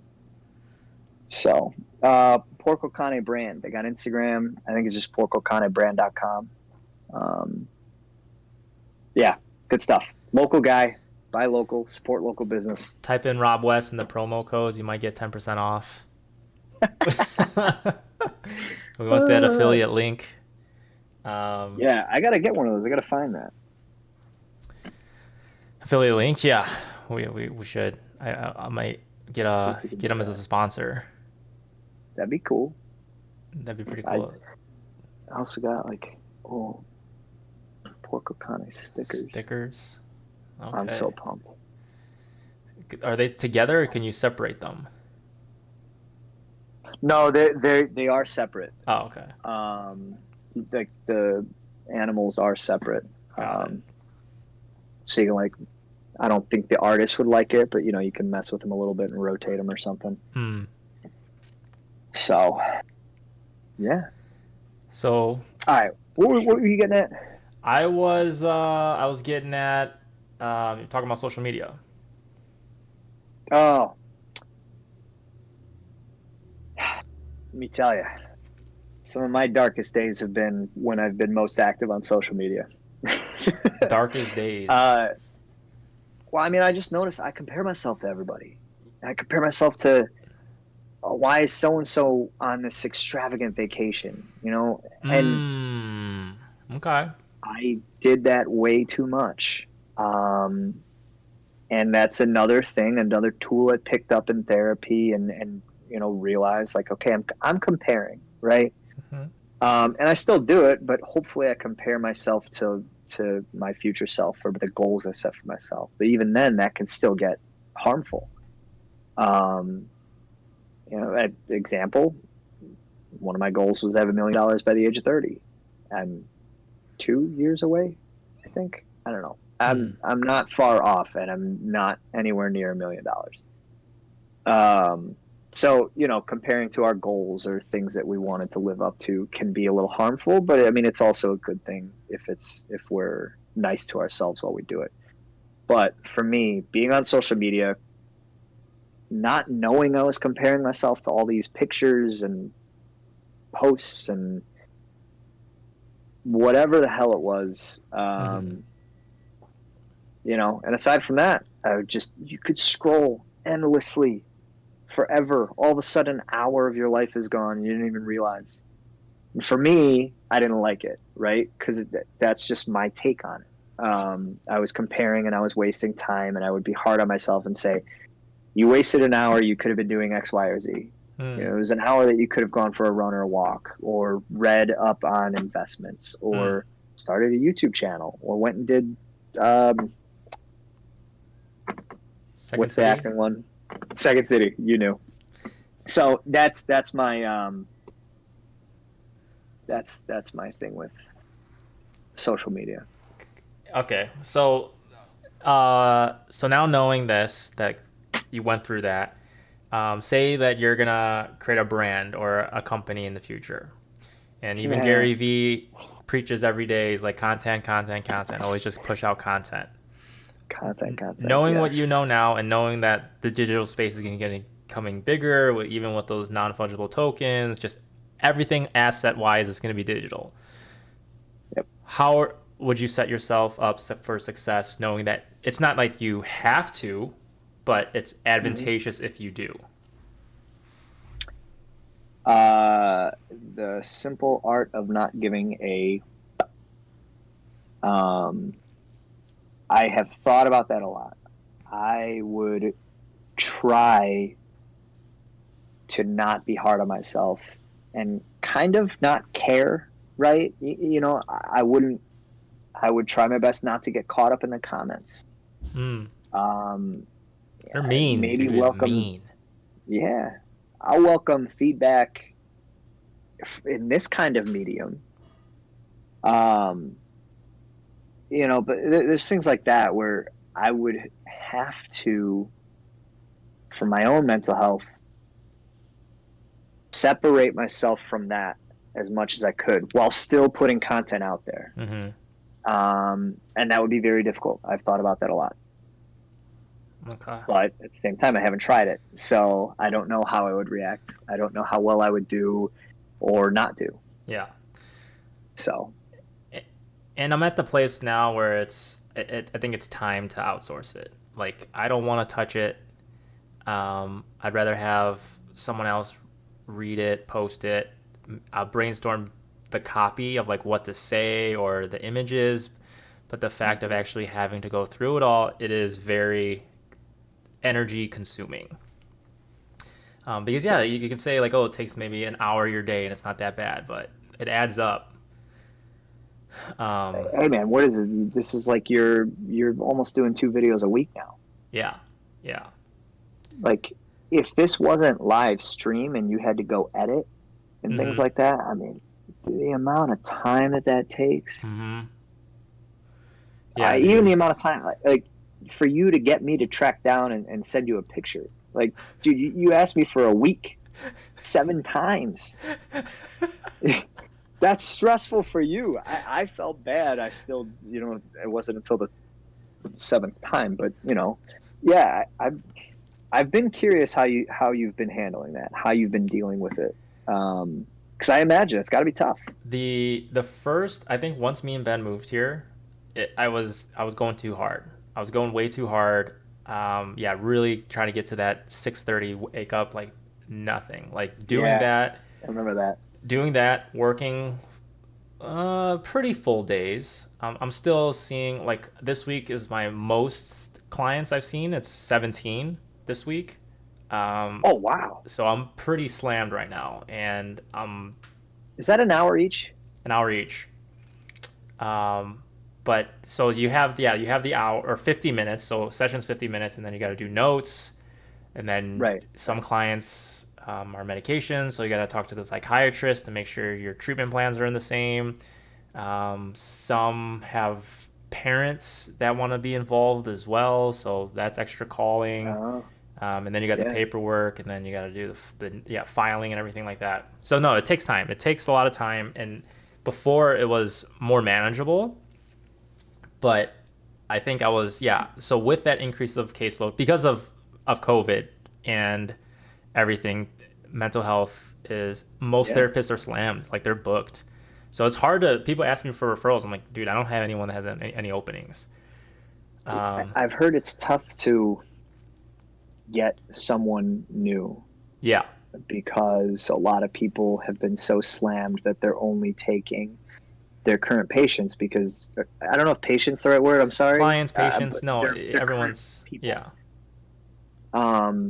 because that's who they know and that's who they're trying to give their dedicated time to, as opposed to spreading themselves thin and picking up as many people as they can. I've heard it's been tough. Yeah. And specifically on the psychiatrist end, is even more slammed. So, and that's where the tricky. Medication wise? Huh? Sorry, is that medication wise? Medication wise, yeah. Psychiatrist? Psychiatrists, yeah, the ones that are prescribing the medication, because one, it's a higher schooling degree, so there's less psychiatrists in the world than there is therapists. Actually, I don't know. Okay. I need a fact check on that, but I'm assuming that is. Where's our fact checker? Yeah, where is he? Where's Jamie on the Joe Rogan podcast? Kevin Wayne, if you're still in this chat, moderate. What is that? Yeah. But yeah, so like there's lack of psychiatrists, so people that are on a medication, it's hard to get a refill, or someone that needs medication, there's nowhere to really turn. So that's been tough. But yeah, kind of going back to what I was doing was like, yeah, I was trying to figure out like filming a video, writing the script, and then editing. So those three things, like I was just trying to like do that every day after work. Yeah. And I was just like, this wasn't, up until Ben left for probably the day after my birthday for a week. He went to San Francisco. That's where I actually like, okay, I need to reevaluate my life and like figure out how to make it more sustainable. Because I was enjoying it because it was like a new space, everything's set up. Like I'm here to like make product and produce. And build out this private practice for the future. But I didn't know what the vision was. Like, is it still doing YouTube videos? Is it doing more of this podcast style or video podcast style? What am I doing? But I feel like, what are you saying? Let me ask you that. I mean, what is the vision? What's the purpose of? Because I have my interpretation of why you want to do these videos and are doing them, but I don't know if I've. Tell the people. So the main goal for the channel, like when we first came out with the first video, it was to promote and advocate mental health and physical health. Two things that I really try to like live my life to the closest it can to be like to do the best of my ability on those two fronts, like getting my mental health That's all you can do, and physical health right. All you can do is your best. And then more and more as just like reading, not even reading, I think I just read one quote, it was just like, yeah, mental health and physical health is just health. So then I transitioned more into just focusing on just health, overall wellness. And then tying in the things I like to talk about, things that are really tied in to that health, overall health, is the relationship aspects, and the financial piece. Because the relationship aspect is like, that's what keeps me going, is like without the relationships with friends and family, there isn't really a thing that I like to I find too much meaning in life without having that. I don't need the other stuff, like the material goods. I'm really like honed on to the relationships. I'm maintaining those, growing those out, fostering new ones. Bro, you love your material goods. I do, but I can live without them. Like when I was living in San Francisco, dude, I was living in a bunk bed in a bathroom, and that really taught me. That I can really live anywhere. But no, of course, like now it's like I have the structure and the security that adding on top of that foundation has been like a real blessing. And then the finance. I respect. What's up? So go ahead. Yeah, and the last piece was the financial piece. Was like when I was struggling, when I was like in grad school or like after grad school and making shit money, working 5 jobs in LA. That's what was like, damn, dude, like this, I can't be creative. I can't even think about YouTube. I can't think about what I want to do with goals, because you're really just doing just to make ends meet. And then I had help from my dad, so that was a really big blessing the first year in LA. Like without that, there'd be no way to do the anything creative. Like I would have had to do therapy full time and join like a mental health clinic or a nonprofit or something like that they just really work you until you burn out, until they force you to quit. and you're underpaid, it's ass. But you do get insurance. That is a plus. You do get insurance goes a long way, dude. Insurance goes a long way. So yeah, now the vision is incorporating those four things. Talk to people. Or I guess first was trying to make searchable content for like people that might find questions that I might have when I was growing up, or even now, like, oh, how do multicultural relationships differ from relationships in the same culture, or dude, they're all the same. They're all yeah, I wish. I wish. But yeah, just topics that I find interesting around the mental health aspect, around just the overall health aspect. And then now it's more focused on, talking to individuals and getting deeper than, like, what are you doing? Like, what are you doing for work? Yep. And seeing, I like that. And seeing how people approach it differently. Because after these, 5 conversations I've had now, everyone's approach is a little different with how their treatment is for themselves. So that's one thing I just thought of. Like,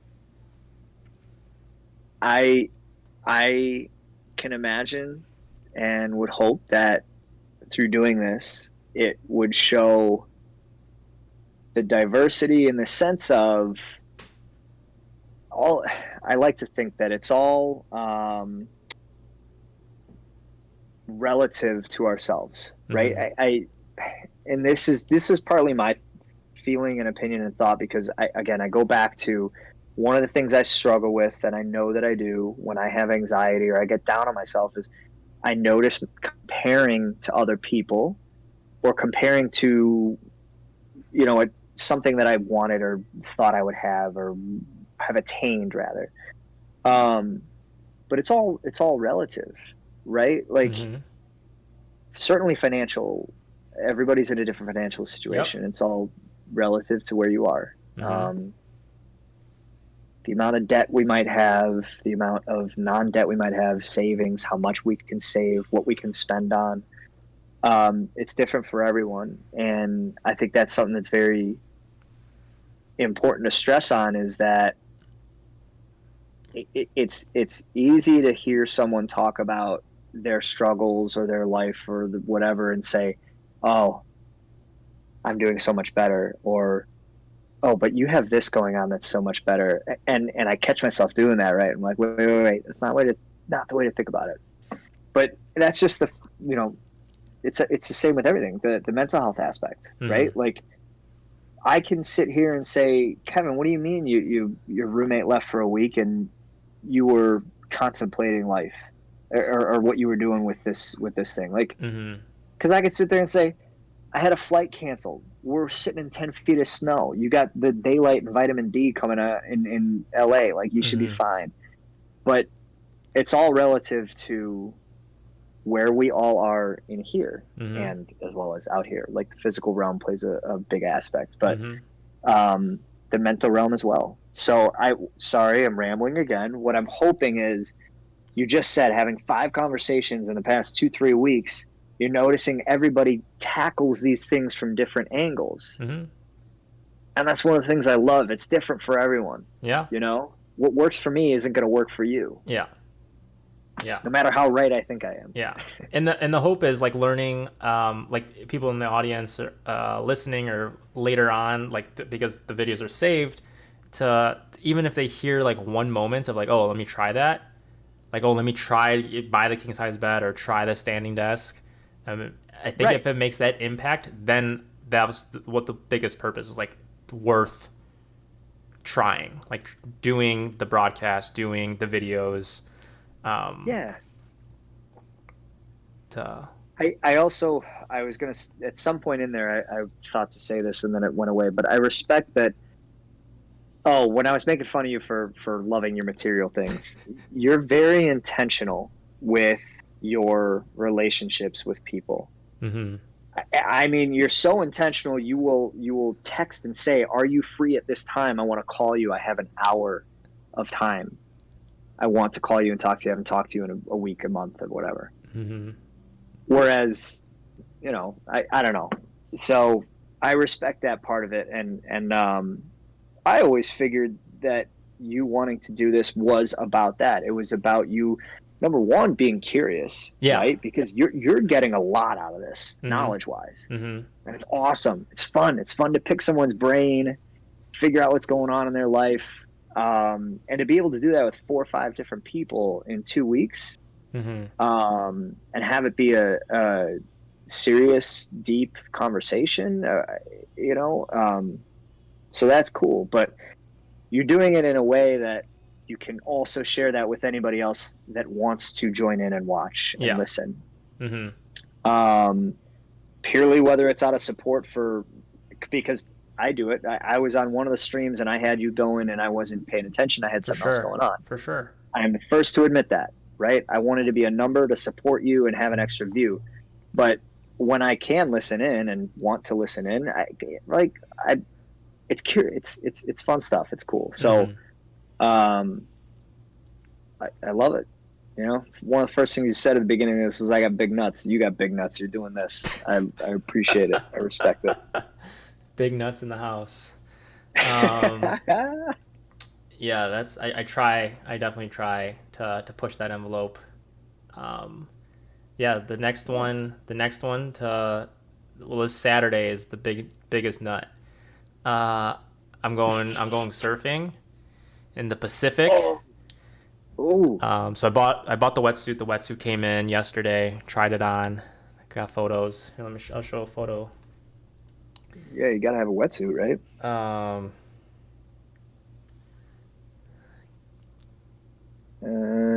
Too blurry. It's not focus. Yeah, it's not focus. Oh, there it is. There it is.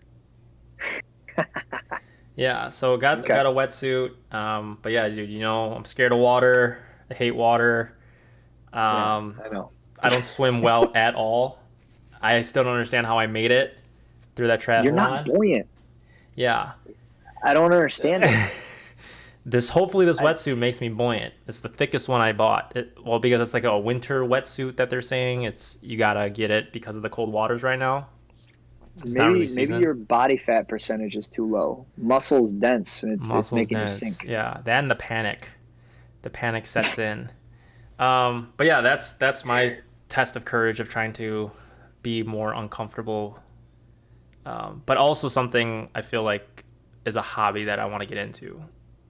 Yeah. Because it's so close. Do you and please, for anybody that is watching, does anyone find it fun to push yourself outside of the comfort bubble? Not all the time, but does anybody get like a little bit of, I don't know, the adrenaline starts going. Most of the time you feel good about yourself afterwards. I don't know.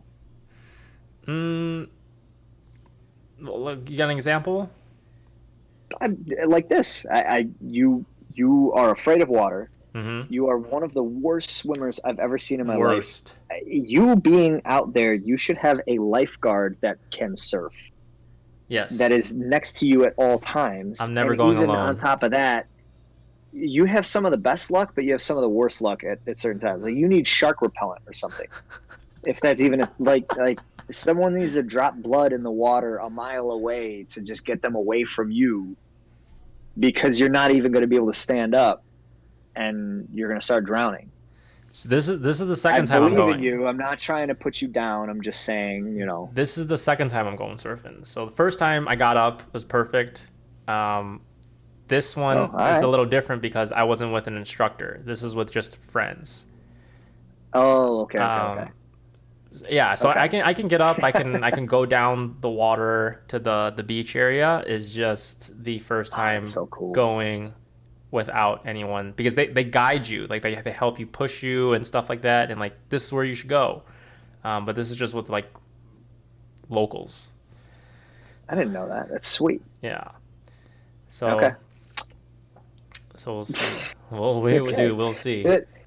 That's my example. It's pushing yourself outside of the comfort zone, outside of the bubble. It's not it's nothing that is too risky. There's people with you. You've done it before. Yeah. But yeah, I mean, it's something that can make you nervous or anxious, and hopefully you'll feel better afterwards. And it's I don't know. For me, I hope that every time I'm outside of my comfort zone, I'm either pushing that bubble a little farther out, Mm-hmm. or I know, like, no, I don't want to go that way outside of the bubble. Like, I know I don't enjoy whatever I just did. I don't need to ever do it again. Yeah. I guess it's like it's nice to challenge. Just challenge yourself. That gives me going. But also, I think this Yeah. is gonna be a new fun hobby. Like I don't like to. One also for like therapy side. Like that's I want to lean into those exposures to so that I become less afraid of it. So the two things that I want to get better at, or I guess the two big fears that I'm working through is water, deep open water. Scary stuff. So it's like just the drowning aspect, that's the fear, and then talking. Isn't even Just talking. yeah, just talking. But I think talking to really, really pretty women that I find very pretty.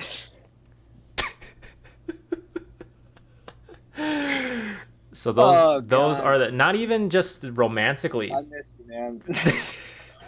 not even romantically, but just in general. I think that's a very tough thing. Does anybody have any tips for Kevin on how to talk to pretty women? It's not that I don't know how to talk. It's more of just that's something that I want to work on. Okay. Yeah, same thing with the water. It's like, okay, I can be thrown. I think this. Let me see what happened with the stream. The AirPods died. Oh, did they? Oh no, it's back. Okay, never mind. Okay. I thought it was lag. There is a little feedback. Do you have hard headphones? They're charging. How do I plug them in? Uh, Oh no, there's wait, hold on. there it is. Bob is fixing his speakers died, or his AirPods died. Been chatting, dude. I want to wrap this up because I know we just hit the 2-hour mark. Yeah. These are all grimy. This is gross, dude. Or I guess Antonio asked me a question. Antonio, have the last 4 years impacted many Asian Americans? Yes, but I guess what are you referring to? Like the Trump presidency or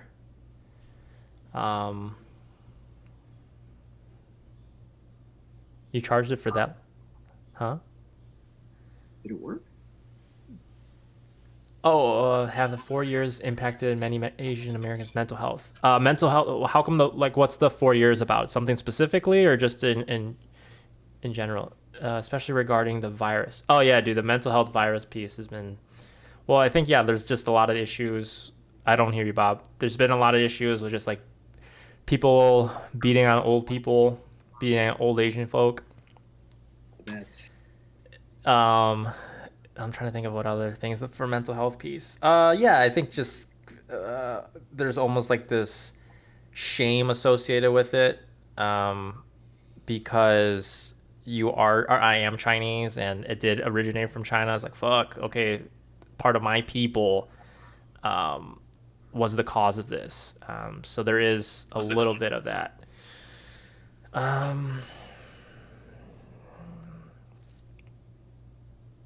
Both of us now. What's up? Oh, that's cool. Can you hear me? Yeah, I hear you. Sweet.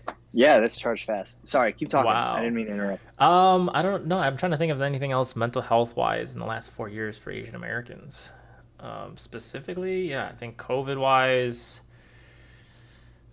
I mean, I'll say like some of the, there was like videos you'd see of people being beat up for being Asian, and right when the virus, came out and it was officially declared a pandemic, that was brutal seeing that. I know Kevin, you and your friends and loved ones, I know you've had a couple of incidents. Oh yeah. people stopping you guys on the street saying you should be ashamed of yourself. Mm-hmm. Like that's just, I don't know. It's not right, you know? Yeah. And it comes from such an uneducated point of view, Mm-hmm. in my mind, at least. Maybe I'm the one that uneducated, but I don't know. Whatever. Yeah, the old person one, yeah. that one's just it's hard to watch. It's definitely very hard to Yeah. watch. Yeah. Super defenseless. You can't. It's just it's not great. Yeah. But yeah, I know that there's still lots to work through. Just that even talking about it is a big a thing, something that I recently kind of took under. Like I haven't really spoke too much about it. What do you mean? I haven't really spoke publicly, or like on social media or anything like that, specifically around like racial and like social justice. I think more within our friend group, but not really like publicly as someone now that's trying to promote more like online content. Yeah. So there is like a duty and responsibility that I've taken too. So go ahead. You had the conversations with the people around you. Mm-hmm. You did not go slam everyone on the internet with your opinion and voice. And maybe not. Sometimes that's needed. Mm-hmm. Or okay to do, but I don't know. I feel like in the last 12 months, there's been enough charged opinions posted on social media. And I don't know, one of the takes that I've come away with all that is that it probably does more good to just have the conversations in person or on the phone with people that we can talk to and have relationships with. Mm-hmm. Because it's one thing to talk to somebody actively, and get the perspective from another side. Mm-hmm. It's another thing to just go out there and post your opinion and say every other opinion is wrong, or just to straight up post your opinion and not hear the other side. Yeah. I'm not saying it's right or wrong. I'm just saying it's two totally different things. I think society and all of us on a personal level as well benefit way more from having a real conversation with someone. Mm-hmm. Because guess what? I've done it plenty of times in the past 12 months. Most of the time, you end the conversation with, yeah, okay, you think this, I think that, cool, still love you. You know, and I mean that in the sense of like most of the time, people's opinions don't just change like that. No. But what does happen is you hear the other side or an other side, right? It's not just always black and white, left, right, wrong. Mm-hmm. Everybody's got a different perspective, a different experience. Mm-hmm. And just hearing those experiences from other people and what it's like for them helps you be a little more conscious, aware, and educated of what it might be like for the next time you cross paths with someone else. Mm-hmm. Right? So maybe I hear your experience of someone stopping you in the street while you're getting groceries and saying, you should be ashamed of yourself, you shouldn't show your face in public. Mm-hmm. And then maybe I see it happening to someone else and I stop them. Or maybe I was gonna say that to them, but I heard it from you and I heard how much it hurt. And I thought, this person doesn't deserve for me to tell them, some random stranger, that they should be ashamed of themselves. Mm-hmm. Bad excuse. It's just bad example. It just first thing came to my mind. I respect having the conversations with people. Mm-hmm. Even if you don't agree with them, just hear what they got to say. Yeah. Right. Because that's how we learn. That's how we learn and grow as people. And that benefits everybody else that we are around. Mm-hmm. A lot of fire too with those loaded opinions too. It's like you're already coming in guns blazing, like you're already sitting on, ready to respond. The Social Dilemma. That was an interesting documentary to watch. Speaking of other opinions. Yeah. Sorry, what were you going to say? I was going to say just kind of leave it to anyone else if they had any other questions for us. But I did want to do a couple fun segments, or one segment, just a Would You Rather segment with Bob. And then wrap things up. But Mrs. West, Kevin, good to see you, and Rob on TV. You guys Hi, look Mom. so good. Or look, I just threw them to so good, but you guys look good. Stay safe. Hi, Mrs. West. Yeah, I'll be back March 30th. Oh yeah, physically you'll be back. Physically be back.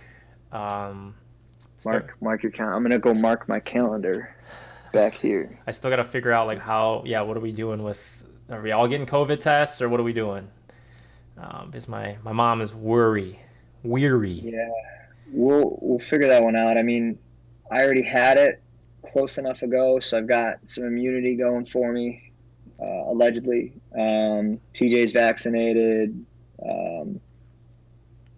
Hey, a third of the population has either had it or been vaccinated, and that's a good thing. So, yeah, hopefully we continue to see numbers go down. Plus, with the nice weather, more people outside, less risk of spread. Yeah. Fingers crossed. Esteban asked, "What up, Esteban? Are you still training for the marathon?" You got me there, man. I thought about starting training again, but all the like emails I've been getting for marathons, I still wasn't sure if they were going to be virtual or not, because that's what happened with the last one I was training for, that I was not going to be able to. I would have finished it. It just would have been very, very difficult. So no, I want to do one. Esteban, if you've got one coming up, I'd love to do it with you. I will not be side by side because you are in way better shape. But that is another thing on my bucket list. I want to run a marathon. So, dude, Esteban, man, I haven't seen you in forever. What was I gonna say? Yeah, I ran 2 days this week to get back to back, and the second day I was like, dude, how the hell do Bob and Esteban do this? Like, I was 1 mile in and my calves already tighten up. It's not the calf, it's like lower than the calf. It's like the Achilles tendon, wherever that muscle is, gets super tight. And I put some icy hot on it. I massaged it a lot with the gun. So today is not that bad, but yeah, the icy hot for sure helps. But anyways, yeah, okay, so let's do this. All right, so rapid fire. These questions are for Bob, and so it kind of makes sense because these are things that he's interested in. So all the ones that I'm asking about are things that he's kind of interested in. So first one is a Corvette or a Model S Tesla? Oh, can I ask, like, is this the only car I'm driving? Yeah, you only get to pick one. All right, if it's the only car I'm driving, Tesla. Oh. Better longer term. Otherwise, Corvette. That has been the Corvette or the Dodge Viper. Corvette is more financially attainable. Dodge Viper has always been my number one. Like, I want this. Why the Tesla? You said long term? Yeah, long term. Yeah. Like sustainability or just better overall build? No, dude, like you fit 5 people in there and luggage. Okay. Family friendly. That's family friendly, friend friendly, environmental friendly. Corvette's a weekend car. Apple stock or Amazon? Shit. Apple took a decent hit the last few weeks, so it might be a good time to buy. Apple's also, I feel like long term they're not going to stop innovating. But then again, neither's Amazon. Yeah. I own more Apple. It's more green in my portfolio. That's why I go Apple. I don't know enough about Amazon. Amazon's also expensive. You try to buy put or call options on that thing, and it is like, oh my God. I'm going Apple. more affordable, attainable, Um, playable. doing meditation for self-care or a massage?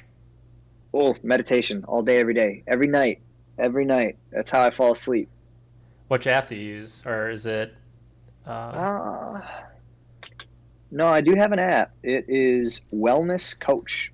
Wellness Coach? Came free with my gym pass plan through work and all that. Ah, okay. But if it's not Wellness Coach, there's so many on YouTube. I like the guided sleep talk down ones, Yeah. of which the one thing that has helped the most falling asleep, if anybody's still watching, you don't even need to like meditate to do this, but it's breathe in. When you get to the top of your breath, clench and stress every muscle in your body that you can. Be careful you don't grind your teeth too much. That would be bad. And then hold it and then let go. Breathe out all the way down till you can't breathe anything else out anymore. Holy crap, what this does, for me at least, it takes all of that, whatever stress you have left over from the day. You get it all you're flexing your muscles and everything, and then you just let it go. All the cortisol's gone.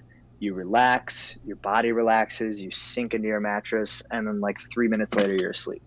So, meditation. Learning so many therapeutics. So the exercise or the skill that I would teach would, yeah, it's progressive muscle relaxation. And I think that's what you're referring to. Oh, is that That's what it's called. Is that what that's called? Yeah. I just call it stress face release. Stress face relief.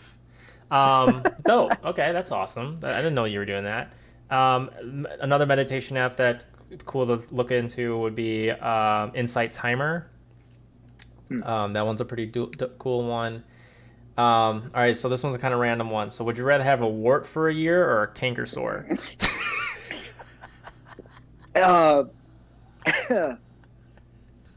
Jesus Christ.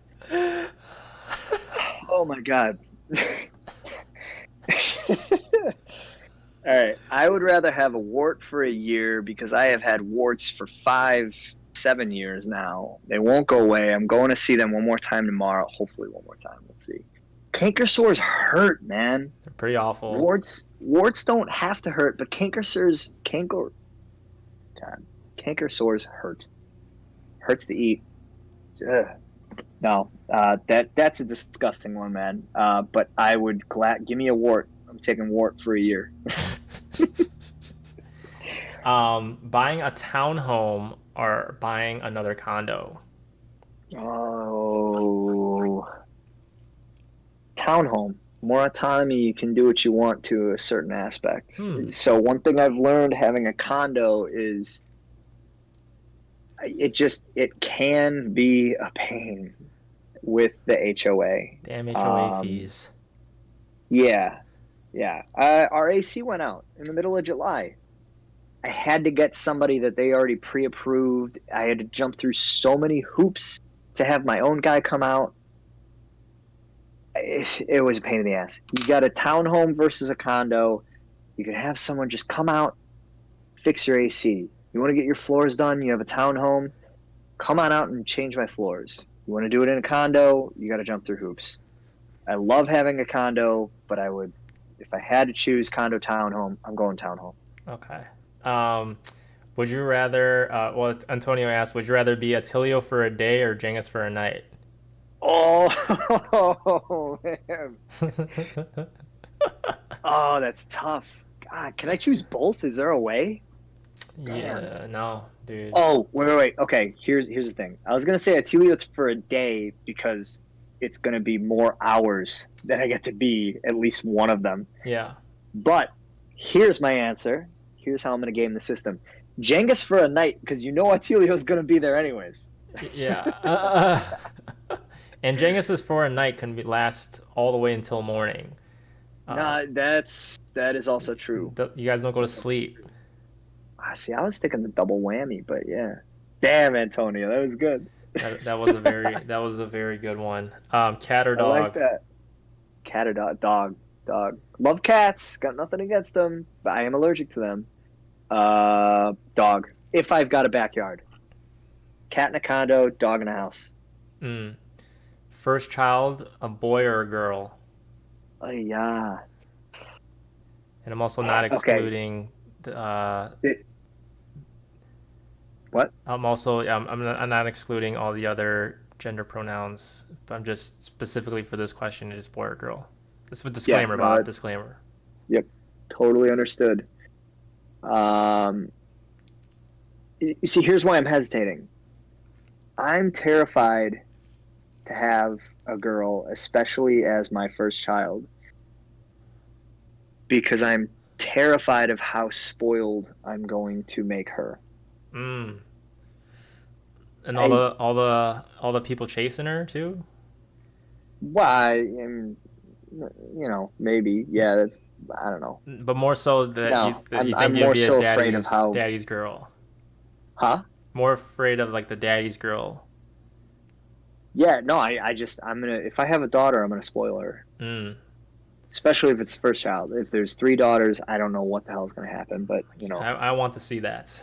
That's what I want to see. I want to see if the frugalness changes. Like, oh yeah, you want Air Force Ones? Let's get them. That's what I mean. That's what I'm afraid of. Just get it. Don't worry about it. I would be the worst dad from that aspect, right? Like, little girl wants something. Yeah, no, okay, that's fine. Let's go get it. Your daddy's little girl. Boy wants something. I didn't have that when I grew up. You'll be fine without it. Just go ride your bike, hang out with your friends. You don't need it. Yeah. It's gonna be funny if they're riding bikes at that time. What about you, boy or girl? Boy.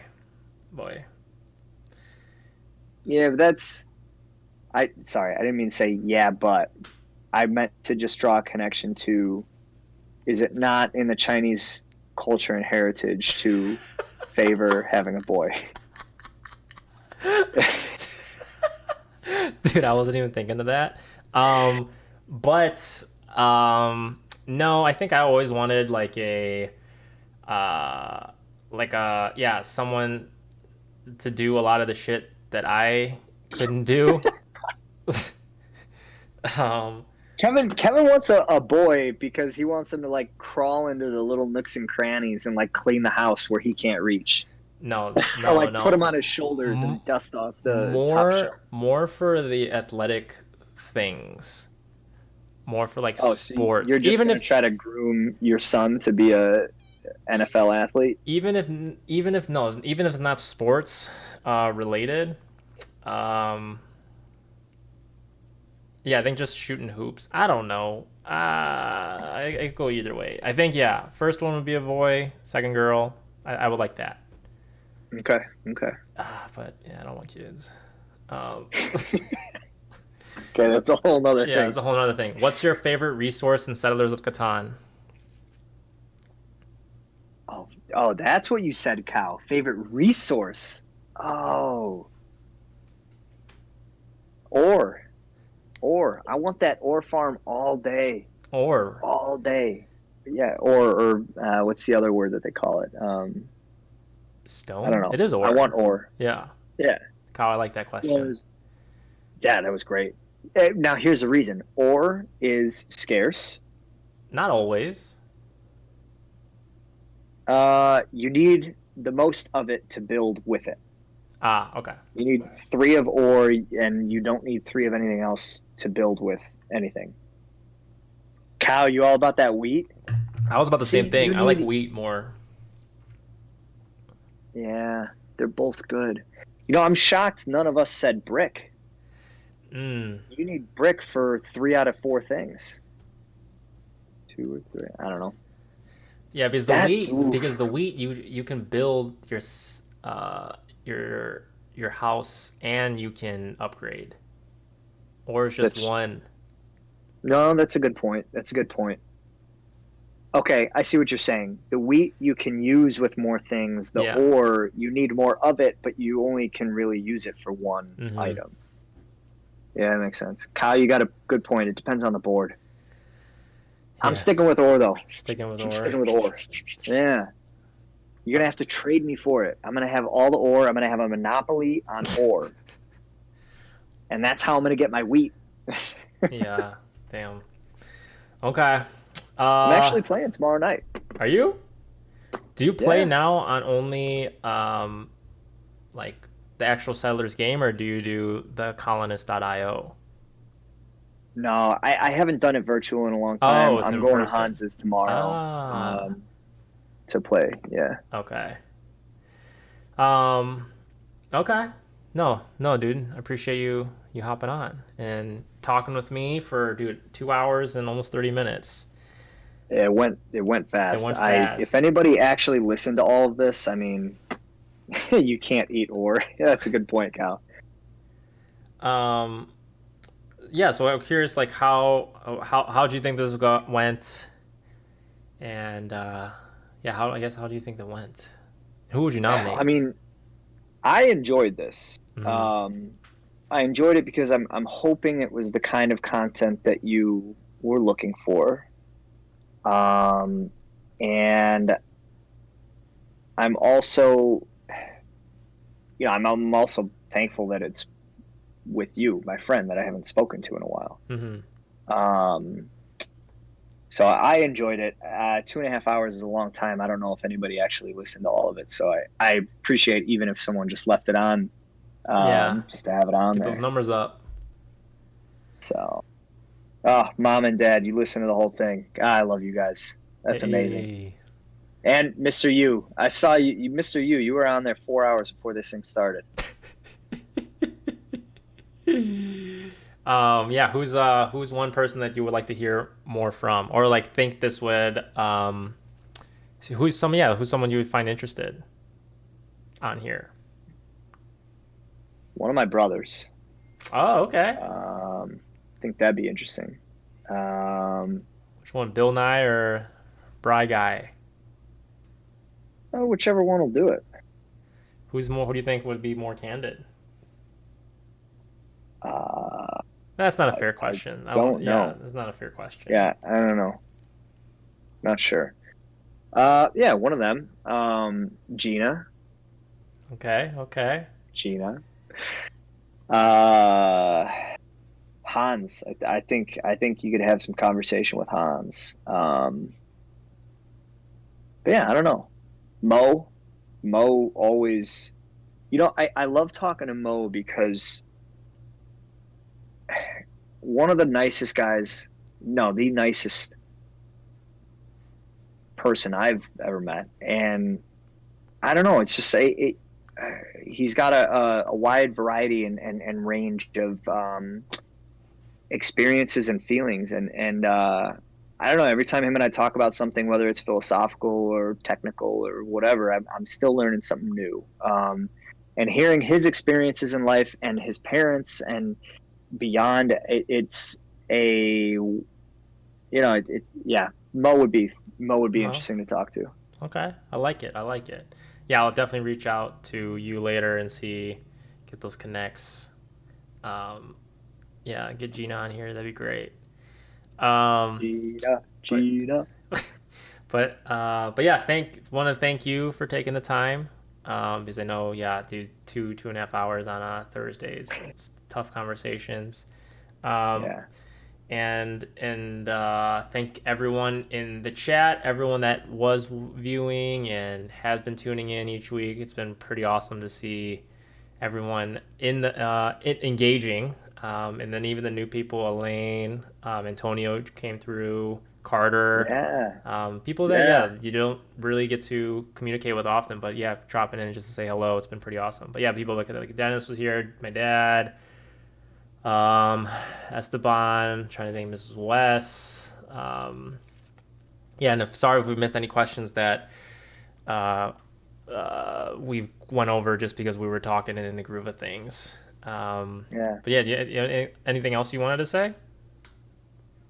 I said it a few times throughout, but one of the things I try to remind myself, and I think it's good for everyone to remember, not in a realm of comparing yourself to someone else, but just remembering that it's going to be different for everyone, whether it's financial, whether it's relationships, whether it is mental health, physical health. We all have different capabilities. We're all on our own scale of all of those things. And I mean, it could be even you and I in this conversation, we can still have two very different views of what we interpreted something or took out of it. And the more that I remind myself of that every day, the more that I hope and think I'm able to be a better friend, partner, son, whatever, to whomever I am talking to in that moment. But even beyond that, it helps me not get down on myself and treat myself with respect by reminding myself it's different for everyone. Stay up here, stay in my realm. Don't compare myself, and just stick to what I know and feel is right. So yeah, just a reminder, everyone. It's different for everybody. We're all on our own pace, on our own scale. Well said, and we'll just leave it at that note. Please like and subscribe if you haven't already. Drop a comment below if someone you wanted to nominate to have on the podcast. And if you had any names, even Carter, if you had any names instead of kicking it with Kevin, that would be greatly appreciated because that's still in a work in progress. Also support Porco Cane, local brand in the northwest suburbs from our dear friend Attilio. And we've been repping it as best as we can. With that being said, I hope everyone has a great night. Thanks for tuning in, and I will catch you all in the next one. Peace. Thank you, Kevin. Happy weekend. Happy weekend.